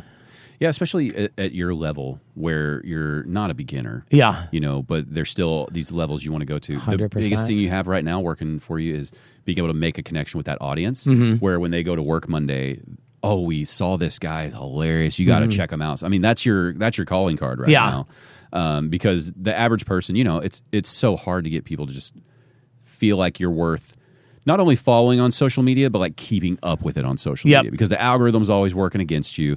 But that real connection, that's going to get them like 3 months later being like, what was that guy's name? We need to go watch him again. Let me figure out. I think I started. Oh, that's right. It's Nick. Yeah. Yep. We need to go to another show. Yep. And we're going to drag 3 of our friends with us. 100%. That's what you have working for you right now. And unfortunately, that means like, I'm going to hang out after the show for a minute. 100%. And it's fine. The worst my husband thinks is I'm cheating, and that just keeps him thin, which is crazy. So it's good. Oh, man. I'm thankful. Like, my wife knows that I'm so busy. It's like, even if I wanted to, there's no time in the day. It's just, it ain't going to happen. I was like, where I'm at all the time. You have passwords to all my stuff. And it's not even out of like you asking. It's like, when she's like, oh, let me play that song, I'm like, please, I'm going to put the password to your password so I don't. Yeah, so you don't have to. So you can just pick the song. 100%. It's like, I don't fucking care. I'm just tired of answering that question. Yeah.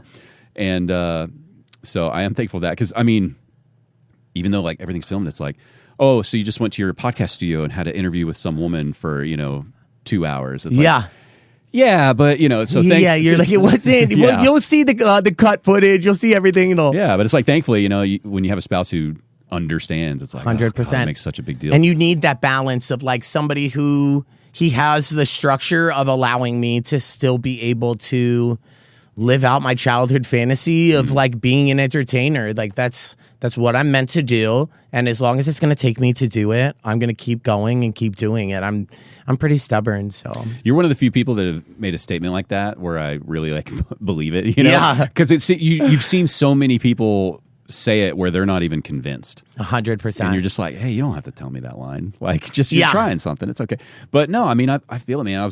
That was the big takeaway I had from watching your show. I was like, I mean, he wants to do it. Mm-hmm. It didn't feel like you're like, I got to do another one. they say if you do these shows, you'll climb the ladder this way. And just like, no, I think the guy's having a good time up there. I genuinely have such a joy doing it. Yeah, so good. Well, what do you feel like is your most, like your next steps other than the festivals? Like, what are you really hungry to? I mean, do you want to headline out of town more? Do you want to do more festivals? I want to. We're gonna manifest. I just want to be seen. No, I'm just kidding. I want to get to the festivals that have the right people that I need to be in front of in order to. I want to take more trips to Los Angeles. I want to go and put my foot out there a little bit more in that area, and especially now that I'm in a clear headspace and I'm not making the stupid decisions and I'm not a 26-year-old child. That now I have a sensibility about myself that I can go to a place that has temptation like that and be able to just strictly work.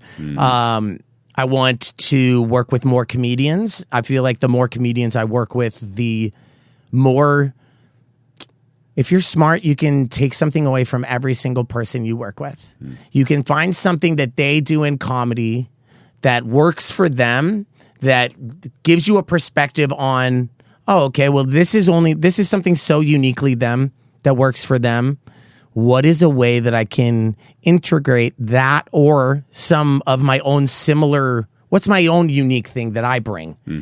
Focus more on that and just try to soak up as much knowledge as possible. We're all just trying to get better at this. Yeah. So I don't think you'll ever be like, oh, I feel like I've learned everything I could have. I feel like you're just, at least me, I'm going to keep trying to be on as many shows with different people so I can get other people's perspectives, get other audiences, try to figure out how to make them laugh, because it's just going to make me better as a person. But I think other than just going and doing more shows, I want, I want to be just headlining more. I want to see you do an hour now that I know you have an hour. I want to just do it and get up there and talk about, I have a whole bit about, I used to work for, at YMCA Camp Abe Lincoln in Bluegrass, Iowa. And they have this award they give out every year.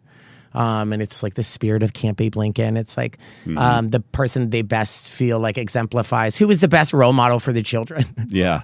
And in the 100 years that camp has been open, no one has won it twice except for me. Whoa. Which is another facet of my comedy that I pull from that people wouldn't expect. They're like, you worked with children, and we're like, you have that whole experience of like, and just working with kids, getting 10 kids and having to watch them for a week is the best birth control ever. Because you're like, there's no way I want any of these right now. Thank God I can't get my husband pregnant. It's not yet. Science will catch up. His T-shaped uterus. It's his T-shaped uterus. I don't know.